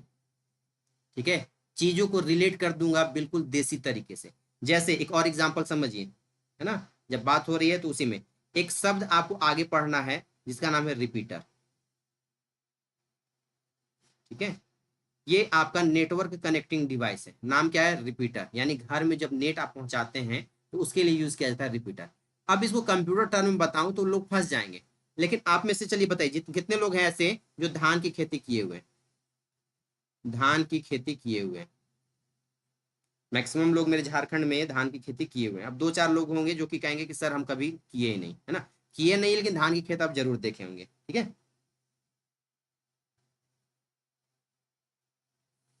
आप सर्च कर लीजिए अन अकेडमी के ऑनर का नाम, अब ये बताना पड़े तब तो हो गया। ओके, तो जो आपके मेन हमारे अन अकेडमी हैं वही इस चैनल के भी ऑनर हैं। ओके, चलिए, मैक्सिमम लोग किए होंगे धान की खेती। अब धान की खेती बताने का मेरा तरीका क्या होता है, रिपीटर समझाने का तरीका समझिए क्या होता है। एक हो गया ये आपका जगह और एक हो गया आपका यहाँ, ये डिस्टेंस ज्यादा हो जाता है नेटवर्क पहुंचाने के लिए। जब तार की मदद से डेटा यहाँ से यहाँ ट्रांसफर किया जाता है, नेट पहुंचाया जाता है, ये डिस्टेंस ज्यादा होने के कारण आपका नेट क्या हो जाता है, स्लो काम करने लगता है। ठीक है, तो जब ये स्लो काम करने लगता है तब क्या होता है, तो बीच में एक और मशीन लगा दिया जाता है। ठीक है, बीच में एक और मशीन लगा दिया जाता है जो कि यहाँ से यहाँ तक के प्रेशर को सेम रखता है और फिर यहाँ से वो स्पीड इसी को बनाए रखता है। अब ये समझाना मुश्किल हो जाता है लड़कों को समझाना। कैसे समझाता हूँ, तो मैं कहता हूँ कि बाबू धान की खेती जब करते हो, याद है, तो मान लीजिए कि अभी बरसात आने वाला है, गर्मी बहुत ज्यादा पड़ रहा है। ठीक है, ये हो गया आपका धान का खेत, समझिए ये हो गया आपका धान का खेत, और इस खेत में पानी नहीं, आपका खेत सूखा हुआ है। ठीक है, और समय बीतता जा रहा है, आपको धान में यानी खेत में धान लगाना है। ठीक है, तो इसमें क्या करेंगे, आप पानी डालेंगे। पानी डालने का काम कहाँ से करेंगे, कुआं या तालाब से करेंगे। कुआं या तालाब से आप करेंगे, तो तालाब आपका घर यानी खेत से बहुत दूर होता है, तो इस खेत में या ये आप मान लीजिए तालाब या कुआं है, यहाँ पर क्या करेंगे, आप मशीन लगाएंगे। डिस्टेंस बहुत ज्यादा है, यहाँ से यहाँ तक आने में पानी का प्रेशर क्या होता है, कम हो जाता है। अब इस प्रेशर को बनाए रखने के लिए बीच में एक और मशीन आप लगा देते हैं, लगाते हैं ना। तो यही मशीन क्या करता है, यहाँ से यहाँ जो प्रेशर आ रहा था उसी प्रेशर को सेम स्पीड में खेत तक पहुंचाने का काम करता है। बस वही काम करता है रिपीटर, यानी इंटरनेट की स्पीड को सेम स्पीड में बना के रखने का काम करता है। ठीक है, तो ये तरीका है समझाने का। ठीक है, ये होता है तरीका देसी तरीके से पढ़ाने का। अब ऐसे जब आप समझेंगे सारी चीजों को, आप कभी भूलेंगे नहीं। ओके, चलिए यहाँ पर सवाल आपका क्या था, सवाल पर आते हैं वापस। आ रही है ना, चीजें समझ में आ रही है आप सभी को। नहर से, कुआं से, तालाब से, पोखरा से, नदी से, ठीक है, डोभा से, जो बोलिए सब जगह से वहां पर बस पानी मिल जाना चाहिए, या फिर किसी और के खेत से ही आप कॉपी कर लीजिए। ओके, तो बात करते हैं निम्नलिखित में से क्या एप्लीकेशन सॉफ्टवेयर का उदाहरण है। माइक्रोसॉफ्ट विंडोज ऑपरेटिंग सिस्टम है, क्या है ये, ऑपरेटिंग सिस्टम है। और ऑपरेटिंग सिस्टम जो भी होता है भैया, ये आपका एप्लीकेशन नाउ के सिस्टम सॉफ्टवेयर कहलाता है, ये सिस्टम सॉफ्टवेयर होता है। ओके, लिनक्स भी हमारा क्या है, ऑपरेटिंग सिस्टम। मैक ओएस क्या है, तो मैसिंटोस ऑपरेटिंग सिस्टम, मैसिंटोस ऑपरेटिंग सिस्टम, ये भी एप्पल के जो टैब वगैरह होते हैं उसका ऑपरेटिंग सिस्टम है। एमएस वर्ड, एमएस वर्ड क्या है हमारा, एप्लीकेशन सॉफ्टवेयर, बेसिक टाइप का एप्लीकेशन सॉफ्टवेयर है। कैसा एप्लीकेशन है, बेसिक वर्ड प्रोसेसिंग सॉफ्टवेयर है ये, वर्ड प्रोसेसिंग सॉफ्टवेयर है ये। ओके, ये बेसिक सी बात है, आपको याद रख लेनी है। तो आपका ऑप्शन नंबर डी बिल्कुल सही जवाब होगा। ओके, लीजिए मोजिला फायरफॉक्स क्या है, मोजिला फायरफॉक्स क्या है, ये आपसे पूछा जा रहा है, बताइए जल्दी से।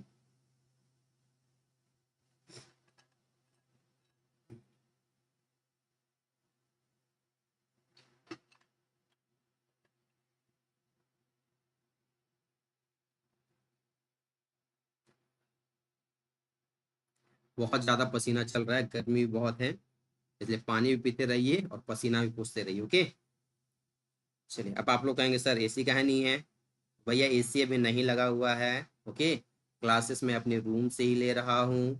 ठीक, और रूम जो है अपना है नहीं, रेंट का रूम है। ओके, इसलिए मैनेज हर कोई कर रहा है, तो आप भी मैनेज कीजिए, पढ़ने में नहीं। ठीक है, समस्याओं से मैनेज करना है, पढ़ाई से नहीं। पढ़ाई जितना ज्यादा हो उतना सारा का सारा करना है। ओके, चलिए बात करते हैं मोजिला फायरफॉक्स, उसके अलावा और कौन कौन सा याद रखिएगा, गूगल क्रोम,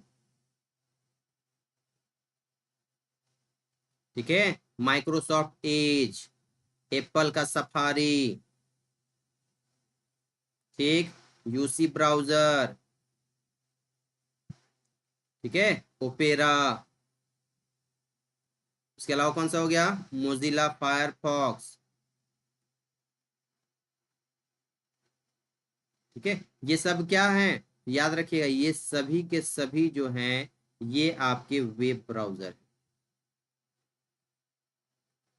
काम क्या करता है ये, वेब पेज को सर्च करने में मदद करता है, वेब पेज कहें या वेबसाइट कहें, वेबसाइट को खोजने में मदद करता है।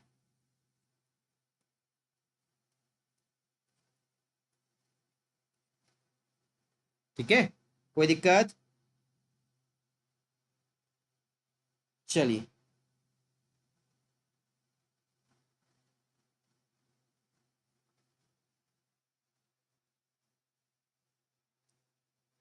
बढ़े आगे, बिल्कुल डक डक गो। लीजिए, which programming language are classified as low level language, जल्दी से बताइए।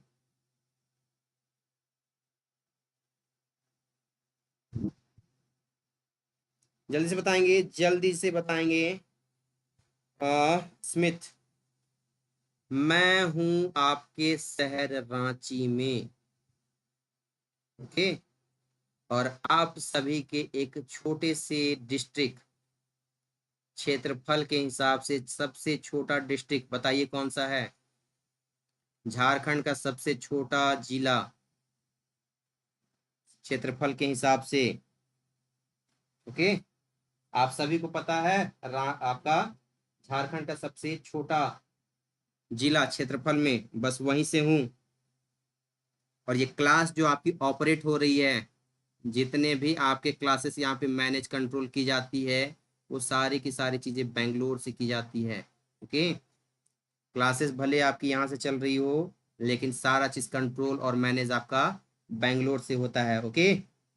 चलिए, तो बस उसी जगह से हूँ, है ना। आपके राज्य के सबसे छोटे डिस्ट्रिक्ट रामगढ़, बताइए रामगढ़ से हैं कोई इस क्लास को देखने वाले? और आप रामगढ़ से हैं तो कहाँ से क्लास देख रहे हैं ये भी बताइएगा। चलिए, लो लेवल की अगर बात करते हैं तो याद रखेंगे भाषाओं के नाम,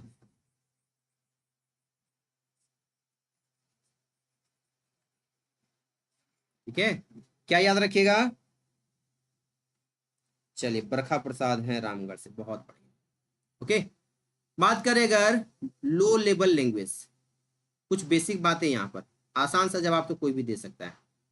लो लेवल लैंग्वेज की अगर हम लोग बात करते हैं तो कंप्यूटर की फर्स्ट एंड सेकेंड जनरेशन में यूज होगा आपका लो लेवल लैंग्वेज, ठीक है, ट्रिपल एल, ओके। उसके बाद क्या याद रखिएगा, फर्स्ट जनरेशन में जो यूज हुआ था इसको कहा गया मशीन लैंग्वेज, मशीन लैंग्वेज या इसी को कहा गया binary language, okay. First generation में यूज हुआ आपका मशीन लैंग्वेज और बाइनरी लैंग्वेज, और सेकेंड जनरेशन में जो यूज हुआ उसे कहा गया असेंबली लैंग्वेज। इन दो के अलावा अगर आपसे पूछे कि कौन सा लो लेवल लैंग्वेज है, तो एक भाषा केवल याद रखिएगा, सी, सी प्रोग्रामिंग लैंग्वेज।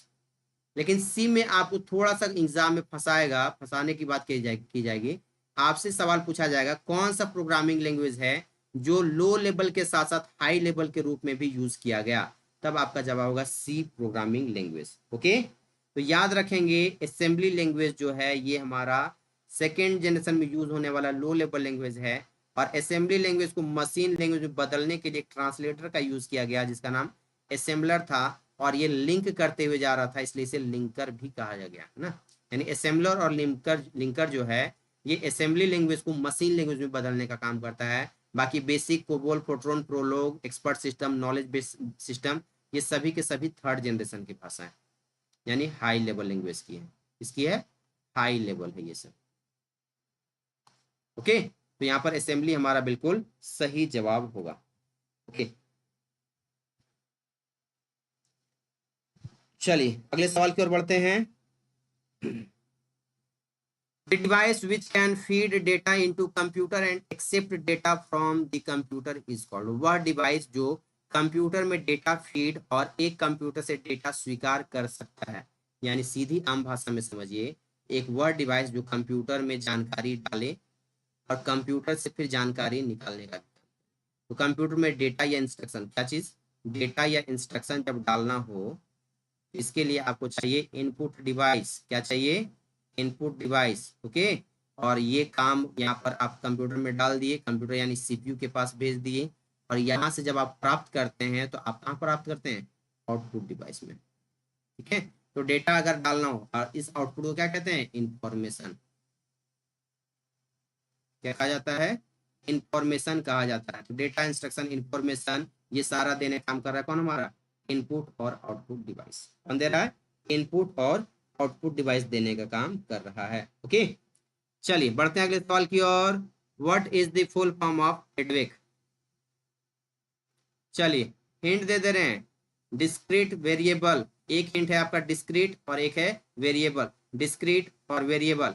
अब आप जल्दी से कमेंट कीजिए कौन सा होगा सही जवाब, डिस्क्रीट वेरिएबल। उसके बाद बताइए कौन सा सही जवाब होगा, कौन सा ऑप्शन आपके लिए सही है, जल्दी से कमेंट कीजिए। देखते हैं कितने लोग के सही जवाब आ रहे हैं।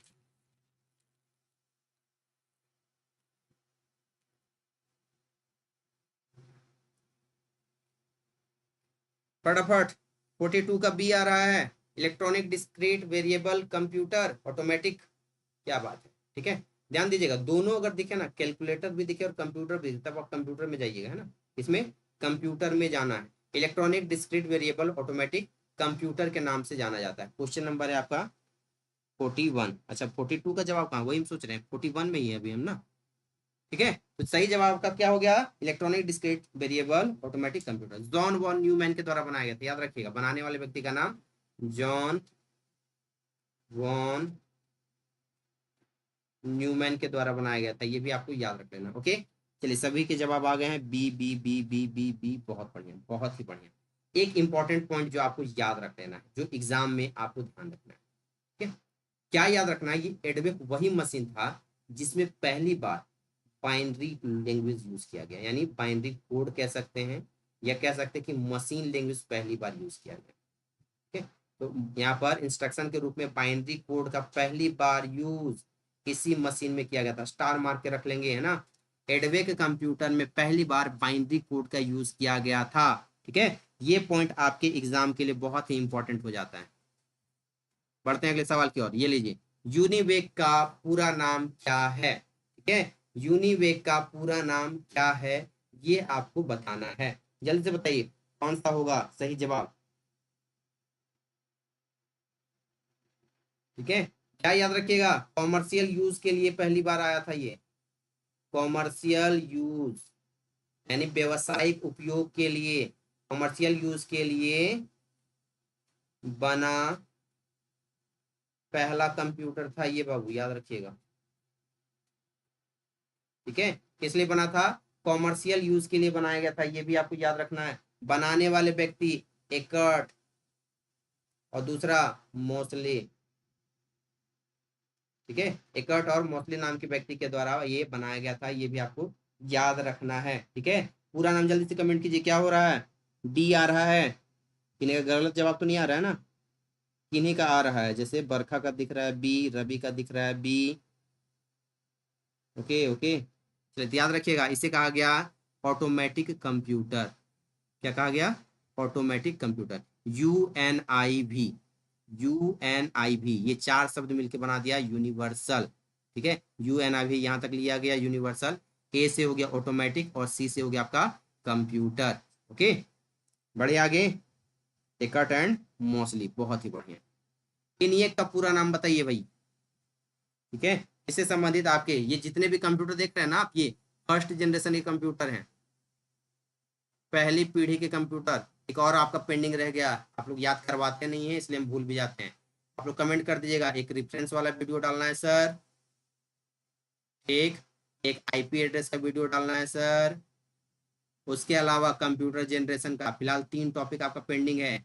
लास्ट में क्लास खत्म होने के बाद एक बार कमेंट सेक्शन में पिन करके याद करवा दीजिएगा हमको, ताकि इस वीक में ये क्लासेस आपको प्रोवाइड कर दी जाए, ठीक है। चलिए हिंट दे दे रहे हैं, न्यूमेरिकल एंड इंटीग्रेटर होगा, न्यूमेरिकल एंड इंटीग्रेटर होगा, ये हिंट आपको दिया जा रहा है। अच्छा न्यूमेरिकल इंटीग्रेटर, न्यूमेरिकल इंटीग्रेटर, अच्छा सभी में नहीं पकड़ पाइएगा तब, ठीक है। चलिए एक और हिंट दे दे रहे हैं, ऑटोमेटिक भी होगा, ठीक है। क्या याद रखिएगा, इंटीग्रेटर के बाद आपको क्या ऑटोमेटिक मिलेगा ये बताइए,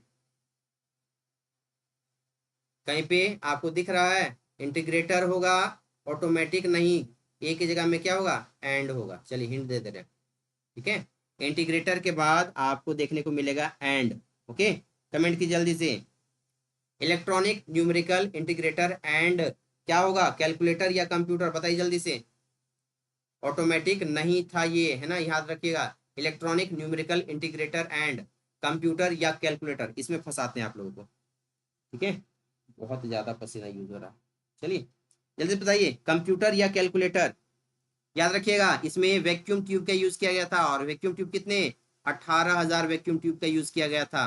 ओके, कंप्यूटर की फर्स्ट जनरेशन में आपको पता है कि वैक्यूम ट्यूब यूज किया गया था टेक्नोलॉजी के रूप में। किसका? वैक्यूम ट्यूब का यूज किया गया था, और इसे हम कहेंगे कंप्यूटर। ओके, क्या कहेंगे? Computer. Electronic numerical integrator and computer, option number A बिल्कुल सही जवाब होगा हमारा। ओके, लीजिए अगले सवाल की ओर बढ़ते हैं।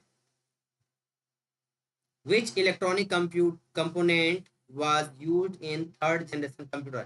ये क्वेश्चन बहुत बार रिपीट हो चुका है, ठीक है, बहुत बार ऑलरेडी रिपीट हो चुका है, और संख्या पहुंचनी चाहिए आज 50 के पार फिर से, है ना। आज 50, और संडे की क्लास जो लोग लेट से जुड़े हैं उनको फिर से बता दूं, इस संडे जो मैराथन क्लास होने वाली है वो आपकी जेएसएससी सीजीएल में पूछे गए सवालों की होने वाली है, ठीक है। तो अभी से पहले ही दिमाग में बैठा लीजिए कि अगला संडे 10 बजे, अगला संडे 10 बजे से लेकर 1 बजे तक 3 घंटे की मैराथन क्लास आपकी जेएसएससी सीजीएल, ठीक है, यानी कंबाइंड ग्रेजुएट लेवल में झारखंड में जितने एग्जाम हुए उनसे संबंधित सवालों की सीरीज होगी। तो आज से ये तैयार करना चालू कर दीजिए, 3 घंटा टाइम अपना निकाल लीजिएगा। अगर संडे का टाइम किसी और को आप दिए हुए हैं तो अपना कैंसिल कर दीजिए उधर, क्योंकि संडे को 3 घंटा आपको मेरे साथ रहना है। ओके, चलिए आते हैं। आपसे सवाल पूछा गया है थर्ड जनरेशन में किसका उपयोग किया गया था। पहला नहीं पूछ रहा है भैया, थर्ड पूछ रहा है, ठीक है। पांचों जनरेशन एक बार रिपीट कर दिया जाता है ताकि आपको ये ध्यान में रहे। बात करें अगर फर्स्ट की, तो फर्स्ट में यूज किया गया था वैक्यूम ट्यूब का। किसका? वैक्यूम ट्यूब का। एक मिनट, वैक्यूम ट्यूब का फर्स्ट जनरेशन में। सेकेंड में यूज किया गया था सर, याद रखिएगा, ट्रांजिस्टर का। किसका? ट्रांजिस्टर का। थर्ड में यूज किया गया था आईसी चिप, जिसको कहते हैं इंटीग्रेटेड सर्किट चिप। किससे बना हुआ था? सिलिकॉन और जर्मेनियम, यानी सिलिकॉन जर्मेनियम नहीं तो याद रखिएगा बालू का बना हुआ था। फोर्थ जनरेशन किसका? याद रखिएगा VLSIC। और फिफ्थ में कौन सा? ULSIC का यूज किया गया था, ठीक है। जल्दी से आप लोग VLSI और ULSI का फुल फॉर्म कमेंट करेंगे, ठीक, जल्दी से बताइए। और यहां से लेकर यहां तक आपका यूज किया गया था क्या? तो हाई लेवल लैंग्वेज। कौन सा? High level language. आप अगला याद रखिएगा, फर्स्ट से लेकर थर्ड जनरेशन ये आपका CUI इंटरफेस के कंप्यूटर से, और फोर्थ फिफ्थ से ही आपका ग्राफिकल यूजर वाला यहाँ पर शुरू किया गया है, ठीक है, याद रहेगा। तो थर्ड जनरेशन में हमारा इंटीग्रेटेड सर्किट चिप का यूज किया गया था। ओके, बिल्कुल जैक किल्वी के द्वारा, बहुत ही शानदार, स्मिथ किल्वी के द्वारा आपको हम क्लास में याद भी करवाते हैं, ठीक है, क्लास में इसको याद भी करवाते हैं कि जो चिप है, ठीक है, चिप जो है या मेमोरी कह लीजिए, ये बनाने का काम JS किल्वी आपको याद करवाते हैं, तमराज किल्विस। शक्तिमान आप देखे होंगे तो किल्विस नाम आपको हम याद करवाते थे, अगर आपको याद हो तो। Very large scale of integrated circuit chip, बहुत ही शानदार, बहुत ही जानदार, ठीक है। बढ़ते हैं अगले सवाल की तरफ। उससे पहले जो नए जुड़े हैं उनके लिए जानकारी, जेएसएससी की कंप्लीट बैच आप सबों के लिए शुरू हो चुकी है। फी कितना है? 1149, यानी 1149। कूपन कोड अप्लाई करना है आपको DKK5। ये कूपन कोड अप्लाई कीजिए, लिंक आपको देखिए कमेंट सेक्शन में मिल रहा है। बैच परचेस का लिंक अभी आपको नीचे में ही मिल जाएगा, उसमें क्लिक कीजिए, कूपन कोड अप्लाई कीजिए। 26 जून से आपकी क्लास शुरू होने वाली है ना, तो देर ना हो जाए, कहीं देर ना हो जाए, एग्जाम देने में और तैयारी में देर ना हो जाए, जल्दी से बैच में जुड़ेंगे और अपनी मेहनत और अपनी ईमानदारी के साथ क्लास को करेंगे और सिलेक्शन की गारंटी को पक्का करेंगे, ठीक है। चलिए लेक्चर हो गया बहुत, क्लास पे आते हैं फिर से। ओके, क्वेश्चन क्या है? चौथी पीढ़ी में कौन सा? अभी जस्ट बताएं, VLSI क्या कहते हैं इसको? Very large scale of integrated circuit chip,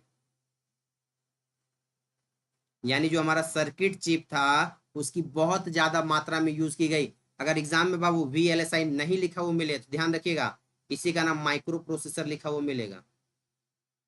क्या मिलेगा? माइक्रो प्रोसेसर मिलेगा। और आपसे ये भी पूछ सकता है कि पहला माइक्रो प्रोसेसर कौन सा था? तो 1971 में बना इंटेल 4004, इंटेल कंपनी के द्वारा बना हुआ ये कंप्यूटर था। उसके अलावा याद रखिए माइक्रो कंप्यूटर को यानी माइक्रो चिप का यूज करके बनने वाला पहला जो आपका लैपटॉप या लैपटॉप कह सकते कंप्यूटर कह सकते हैं, उसका नाम मिकराल था। क्या नाम था? मिकराल था पहला। दूसरा याद रखिएगा MCN 70 नाम का कंप्यूटर बना था, लेकिन ये दोनों उतना सफल नहीं हो पाया। तो पहला सफल जो आपका कंप्यूटर था कौन, माइक्रो कंप्यूटर, देख रहे हैं ना माइक्रो चिप लगा हुआ है तो माइक्रो कंप्यूटर ही होगा। तो पहला जो सफल था उसका नाम था एल्टियर, क्या नाम था, एल्टियर 8800 है ना, अल्टियर। तो इसी को पहला तो था रियल में आपका कौन सा, याद रखिएगा आपका मिक्राल पहला आपका माइक्रो कंप्यूटर था। लेकिन अगर माइक्रो कंप्यूटर में मिक्राल नहीं दिया हुआ है तो आप अल्टियर में टिक करेंगे पहला माइक्रो कंप्यूटर के रूप में, ठीक है, याद रहेगा ना। तो सही जवाब हमारा कौन सा हो गया, very large scale of integrated circuit chip. Okay, लीजिए अगला सवाल,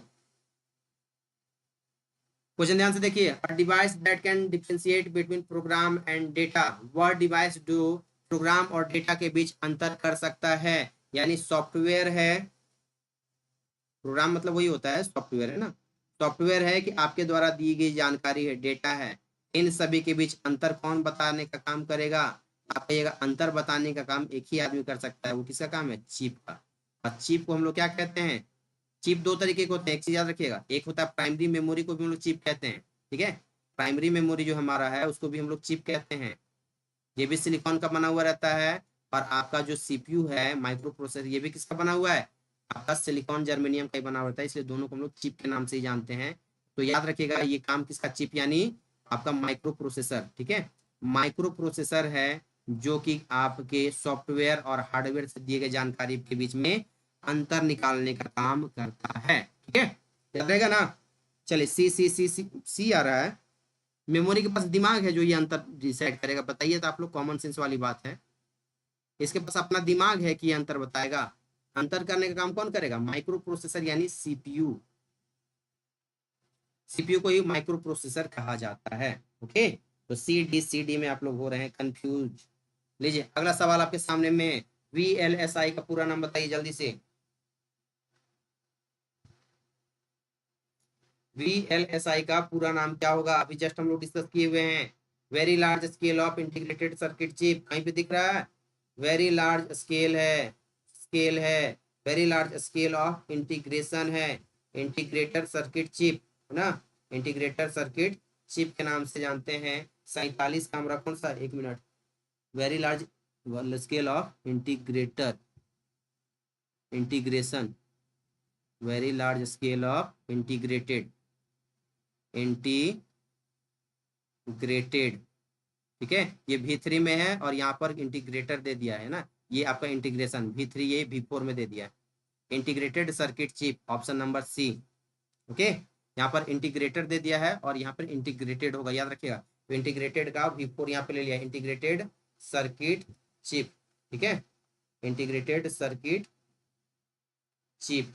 ओके, ऑप्शन नंबर हमारा 3 हो गया बिल्कुल सही जवाब। लीजिए फोर्थ नंबर है, ultra large scale of integrated circuit chip, कहाँ पे दिख रहा है, देखिए इंटीग्रेटेड सर्किट चिप कहीं दिख रहा है, इंटीग्रेटेड नहीं दिख रहा हुआ तो उसका भी फॉर्म 4 का फॉर्म होगा। ओके, जल्दी से बताइए कौन सा होगा सही जवाब, यहाँ पर है storage, very large scale of integration. Okay ठीक है, ये हो सकता है, मान लेते हैं, वेरी लार्ज स्टोरेज है, वेरी लार्ज स्केल ऑफ इट्सन है, नहीं, very large scale of integration circuit chip. Option number कौन सा हमारा, बी है ना, बहुत पढ़ना है बाकी। Which of this computers is from the first generation, ठीक है, आपको हम बोलते आ रहे हैं कि एडवेक हो, यूनिवेक हो, एडवेक हो, यूनिवेक हो, एडसेक हो, एडवेक हो, एबीसी हो, मार्क 1 हो, ये सब के सब क्या है, फर्स्ट जनरेशन के कंप्यूटर है, all of these are the first generation computer.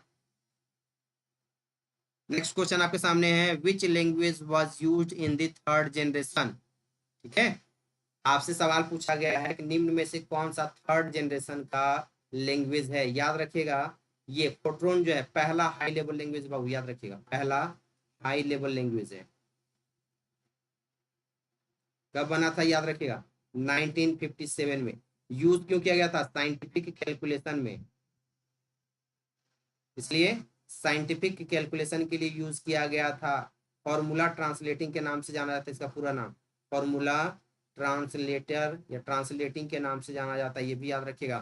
COBOL ये आपका बना है 1959 में, जल्दी से कोबोल का फुल फॉर्म आप लोग कमेंट करेंगे, पूरा नाम इसका क्या है जल्दी से कमेंट कीजिएगा, 1959 में बना था, बिजनेस पर्पस के लिए यानी व्यवसायिक कार्य के लिए बनने वाला ये पहला प्रोग्रामिंग लैंग्वेज था।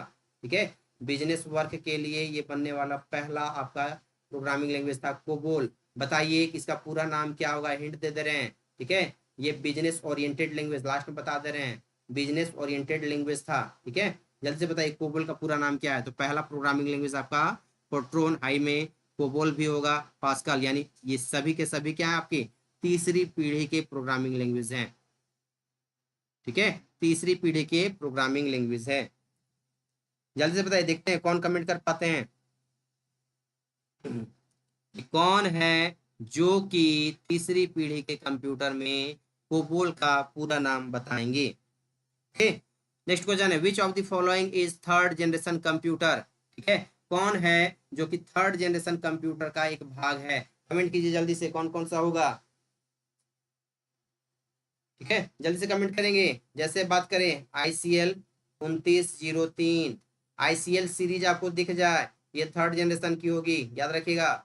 यूनिवेक का अपडेटेड वर्जन 1800, PDP के वर्जन, इसके PDP के वर्जन ये भी क्या है इसके आएंगे। IBM 360 सीरीज, IBM 360 की सीरीज ये भी किस में आएगी, थर्ड जनरेशन में आती है। उसके बाद हनीवेल की सीरीज, हनीवेल सीरीज, हनीवेल कौन सा 6000 का सीरीज, ये भी थर्ड जनरेशन में आएगा। आपको मैं पहले बता चुका हूँ कि एक जनरेशन वाली अलग से आपको क्लास दी जाएगी। एक आपका और आता है TCP करके, TCP सीरीज। ओके, ये सभी के सभी आपके किस में आते हैं, थर्ड जनरेशन में आएंगे। बिल्कुल कॉमन बिजनेस ओरिएंटेड लैंग्वेज। ठीक है, कॉमन बिजनेस ओरिएंटेड लैंग्वेज। ठीक है, ठीक है, ठीक है, बहुत बढ़िया, बहुत ही बढ़िया। TCP नहीं, TDC, TDC। ओके, TCP नहीं, TDC series. Which is the world first micro computer, क्या सवाल आ चुका है आपका, दुनिया का पहला माइक्रो कंप्यूटर कौन था। ठीक है, आपको अभी हम बोले हैं कि दुनिया का पहला माइक्रो कंप्यूटर मिक्राल था। ठीक है, कौन सा यहाँ पर यूज किया गया था, तो इंटेल 400। ठीक है, कब बना, 1971 में। ठीक, उसके बाद कौन सा बना था, MCN/70, इसमें यूज किया गया था इंटेल 8008। ठीक है, ये आपके माइक्रो प्रोसेसर से बनने वाले थे, लेकिन ये दोनों उतने सफल नहीं हो पाए। तो 1974 में एक सफल वाला बनेगा जिसका नाम था अल्टेयर। क्या नाम था, अल्टेयर 8800।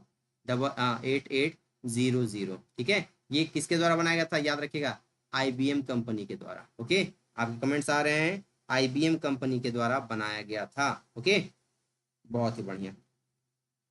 ओके, तो सबसे सफल हमारा कौन सा था, बनने वाला पहला कौन, मिक्राल, लेकिन ऑप्शन में है नहीं। MCN 70 भी नहीं है, कौन सा है, तो मिक्राल भी नहीं, अल्टेयर।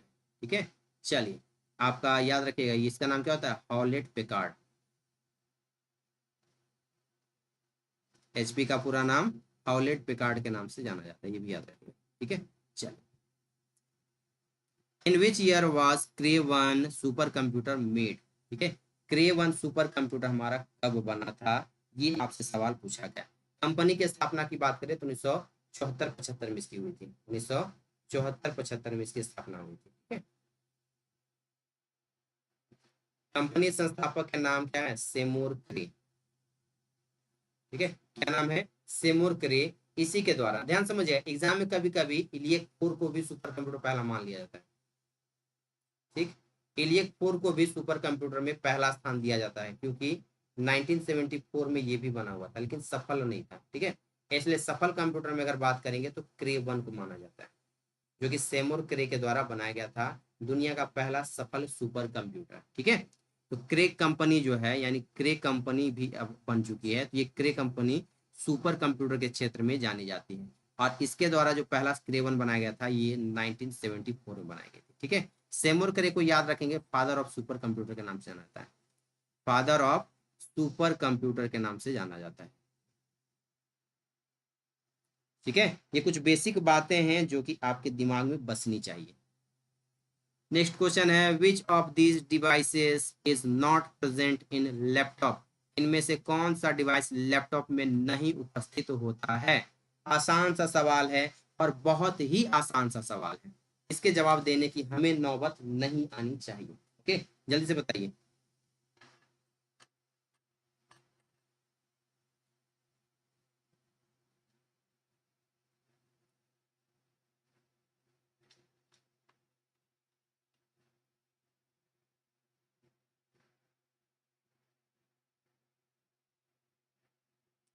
चलिए बस, ज्यादा नहीं, और 6 सवाल आपके बचे हुए हैं।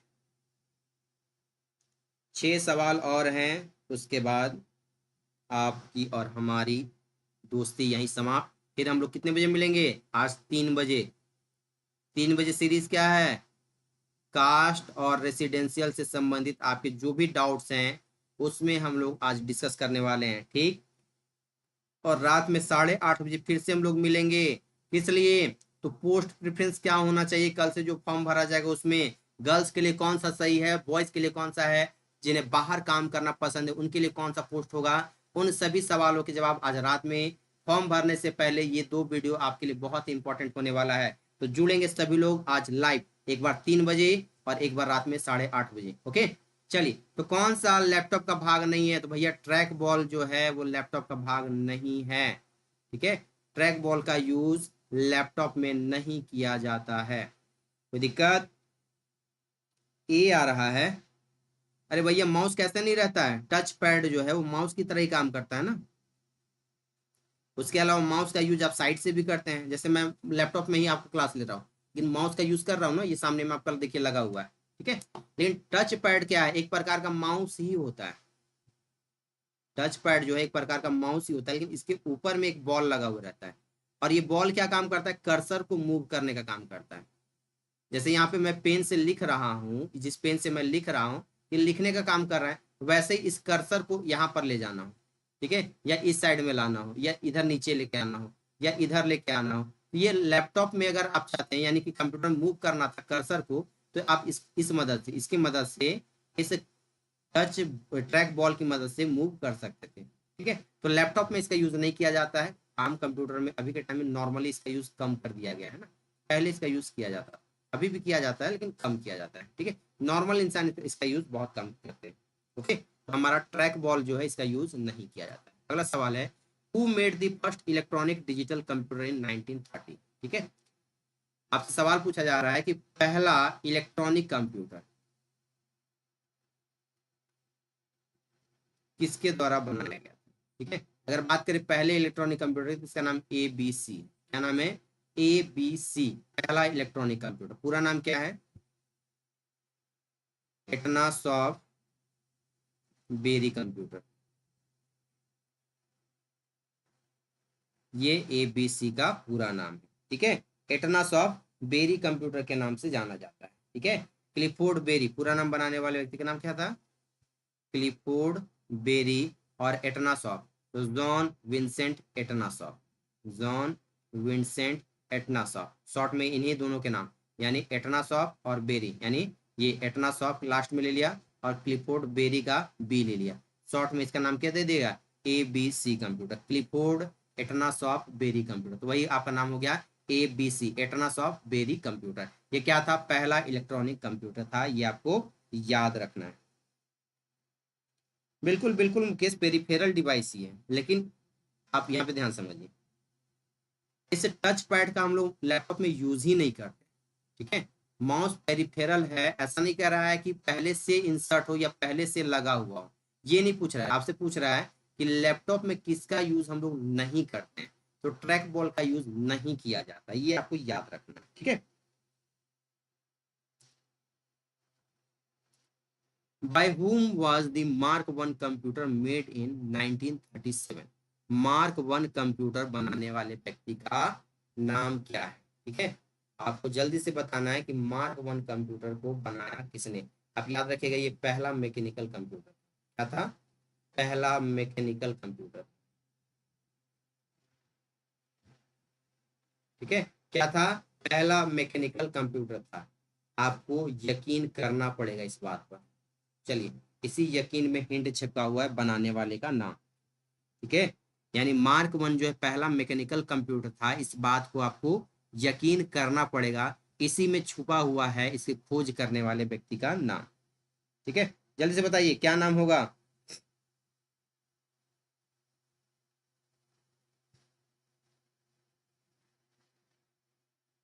चलिए हिंट भी दे दिए, उसके बाद भी जवाब नहीं आएगा।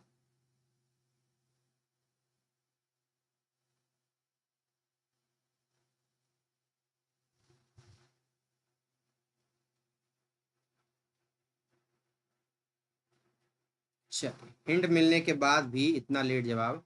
हॉवर्ड एज यकीन। ठीक है, हॉवर्ड इसलिए आपको बोले कि यकीन आपको हिंट में दिया हुआ है। ठीक है, अब आना चालू हुआ। हॉवर्ड एच एकिन के द्वारा बनाया गया। एलन ट्यूरिंग के द्वारा बनाया गया था भैया ट्यूरिंग मशीन। क्या बनाया गया? ट्यूरिंग मशीन बनाया गया। इसलिए इस व्यक्ति को father of modern computer, father of modern computer, ठीक है, कहा जाता है। फादर ऑफ मॉडर्न कंप्यूटर के नाम से जानते हैं किसको हम लोग? एलन ट्यूरिंग को। एटना सॉफ्ट आप जान रहे हैं एबीसी कंप्यूटर के लिए जाने जाते हैं। और लेडी एडा लवलेस, इसे दुनिया की पहली प्रोग्रामर कहा जाता है, फर्स्ट प्रोग्रामर। ठीक है, इसलिए कुछ महानुभाव लोग इसे कंप्यूटर की माता भी कह देते हैं। पूरा नाम क्या है? लेडी एडा अगस्टा न्यूल काउंटलेस ऑफ लवलेस, इसका पूरा नाम है। ठीक है, किस कंप्यूटर में डाली थी? तो याद रखिएगा एनालिटिकल इंजन में पहली बार ये प्रोग्राम डालने का काम की। एनालिटिकल इंजन कौन बनाया? आप कहेंगे सर ये चार्ल्स बेबेज बनाया था। ठीक है, चलिए अगले सवाल की ओर बढ़ते हैं। ये लीजिए अगला सवाल क्या कह रहा है? In which year was the Fortran language created discovered by the IBM company?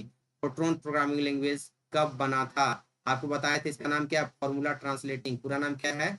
Formula translating, या ट्रांसलेशन भी कह सकते हैं। किस लिए बनाया गया था? तो साइंटिफिक कैलकुलेशन के लिए, साइंटिफिक कैलकुलेशन के लिए बनाया गया था। आपको ये याद रखना है, ये पहला हाई लेवल लैंग्वेज है।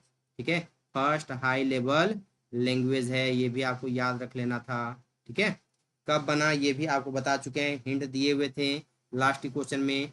कोबोल वाला जब आप कमेंट कर रहे थे याद कीजिए, कोबोल कब बना? 1959 में, इससे 2 साल पहले। ठीक है, इससे 2 साल पहले 1957 में हमारा बना कौन सा? फोर्ट्रॉन। ठीक है, याद रखिएगा। In which year was the Prolog language created? Prolog language कब बना? एक ये आसान सा सवाल आपसे पूछा गया है। ठीक है, प्रोलोग कब बना, ये आपसे सवाल पूछा गया है। ठीक है, एक होमवर्क आपको दे रहे हैं। होमवर्क क्या है कि आपको कमेंट करके बताना है कि इस प्रोलॉग, प्रोलॉग जो हमारा प्रोग्रामिंग लैंग्वेज है, या गूगल में ही सर्च कीजिए, कोई दिक्कत नहीं, गूगल में ही सर्च करके आप बताइएगा। जब क्लास खत्म हो जाए उसके बाद कमेंट करेंगे। कमेंट क्या करना है? इस प्रोलॉग को बनाया कौन? ठीक है, बस इतना आप सर्च करके कमेंट कर दीजिए। यकीन मानिए आपके लिए और बेहतर मैं कमेंट करूंगा, या कंटेंट आपके लिए और बेहतर तैयार करके लाऊंगा। एक आपका ये छोटा सा होमवर्क दे रहा हूँ आपको, है ना, कि प्रोलॉग लैंग्वेज को बनाया कौन? ठीक है, बनाया कौन? ठीक, चलिए आपको अगर हिंट चाहिए तो आपको हिंट भी दे दे रहे हैं। ठीक है, आपका वेस्ट इंडीज का एक प्लेयर है, ठीक है, नाम है रसेल। क्या नाम है? रसेल। ठीक है, रसेल से ही संबंधित नाम आपको मिलने वाला, बस। ठीक है, तो ये बना कब? याद रखिएगा, इसे बनाया गया 1972। कहीं दिख रहा है? Option number C. ठीक है, 1972 में बनाया गया है। हिंट आपको दिया हुआ है, आपको होमवर्क के तौर पर बताना है कि इस प्रोलॉग को बनाया कौन। ठीक, देखते हैं आप में से कितने लोग ईमानदारी से पढ़ाई कर रहे हैं। India first computer which was made by electronic corporation of India, ये भी आपका एक होमवर्क है। इसका तो मैं जवाब ही नहीं देने वाला। ठीक है, इसका मैं जवाब ही नहीं दूंगा। ठीक है, एक ये होमवर्क हो गया और एक पीछे का होमवर्क हो गया। ये 2 होमवर्क आपके लिए मैं तैयार करके रखा हुआ हूँ। ठीक है, आपको बताना है कि इंडिया का पहला इलेक्ट्रॉनिक कॉर्पोरेशन ऑफ इंडिया, ठीक है, किसके द्वारा? Electronic corporation of India. Short में क्या लिखा हुआ मिलेगा? ECC company, electronic corporation of India के द्वारा जो पहला कंप्यूटर बनाया गया था, वो कंप्यूटर का नाम कौन सा था? देखते हैं। हालांकि बहुत से लोगों को जवाब इसका पता होगा, लेकिन आपको इसका जवाब देना है। ठीक है, चलिए अगले सवाल। ये होमवर्क है आपका, है ना? कमेंट करना है आप सभी को, हालांकि बहुत बार आप पढ़ चुके हैं इसको भी। लीजिए, which is the first political party in India to have its own website? भारत की पहली राजनीतिक पार्टी कौन सी है जिसने अपनी खुद की वेबसाइट बनाई थी? आपको पता है कि इंटरनेट पर पहली जो वेबसाइट बनी थी वो किस कंपनी के द्वारा बनाया गया? आप सभी को पता है, वो है भारतीय जनता पार्टी।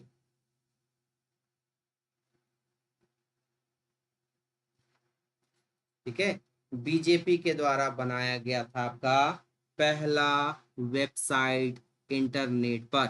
दो होमवर्क कौन कौन सा है? तो भारत का पहला कंप्यूटर आपको कमेंट करना है, हालांकि हिंट दे दे रहे हैं, एस से नाम शुरू होगा। और दूसरा आपको जो कमेंट करना है वो कौन सा होमवर्क है आपका? तो प्रोलॉग को बनाया कौन? ये आपको कमेंट करना है। ठीक है, तो ये था हमारा आज का सीरीज। कैसा रहा? एक बार अगर अच्छा लगा है तो नीचे में एक देखिए दिल वाला साइन बना हुआ है। ठीक है, इस दिल वाले साइन को एक बार सब लोग जल्दी से क्लिक कीजिए, तो बड़ा अच्छा लगता है जब आप लोग करते हैं। तो अगर सेशन अच्छा लगा तो इसमें एक बार जल्दी से क्लिक कर दीजिए। ठीक है, बना तो है जैसे ये दिल नहीं, कुछ और बन गया। लीजिए फिर से बनाते हैं ना। तो ये आपको सीरीज कैसी लगी आप कमेंट सेक्शन में जरूर कमेंट करेंगे। चैनल पर नए हैं तो चैनल को सब्सक्राइब करेंगे, और ये बेल आइकन आपको जो दिख रहा है वो भी आप दबा देंगे। ठीक है, आप वीडियो अच्छा लगे तो लाइक और शेयर जरूर करेंगे। और पीडीएफ के लिए टेलीग्राम चैनल आपको लिंक मिल जाएगा, डिस्क्रिप्शन में लिंक है, उस चैनल को ज्वाइन कर लीजिए, वहां आपको बताई जाएगी। ओके, एक और विशेष जानकारी बहुत जल्द अनअकैडमी ऐप पर आप सभी के लिए फ्री में, यानी चार्ज नहीं देना, फ्री में एक स्पेशल क्लास आने वाली है। ठीक है, वो स्पेशल क्लास क्या होगी? तो एसएससी सीजीएल मेंस, क्या याद रखिएगा, एसएससी सीजीएल मेंस में जो पूछे गए सवाल हैं वो कुल 80 सवाल मैं वहां पर करवाऊंगा। ठीक है, तो ऐप आप डाउनलोड करके रख लीजिएगा। ऐसा नहीं है कि आप फिर बाद में खोजते रहिए कि सर कहाँ पे करवाएं। तो ऐप जो आपको डिस्क्रिप्शन में लिंक मिल रहा है उसको डाउनलोड कर लीजिएगा, अनअकैडमी। ठीक है, डाउनलोड करके आप उसको रख लीजिएगा, आप आराम से उस क्लास को देखिएगा। क्वेश्चन का लेवल बहुत बढ़िया था, वहां पर टॉप लेवल के क्वेश्चन आपको करवाए जाएंगे। ठीक है, तो सीरीज कैसी लगी? मिलेंगे जरूर अगले क्लास में। कल भी होगी आपकी क्लास, और उससे पहले आज शाम में 3 बजे जरूर जुड़ेंगे आप लोग। 3 बजे किसी को डिस्कस करेंगे हम लोग? कास्ट और रेसिडेंस वाली, और दूसरी रात में 8:30 बजे पोस्ट प्रेफरेंस वाली सीरीज। ठीक है, ये दो सीरीज में आप लाइव जुड़ना ना भूलेंगे आज। ओके, एक 3 बजे और एक 8:30 बजे। मिलते हैं अगले क्लास में, तब तक के लिए टेक केयर, बाय बाय।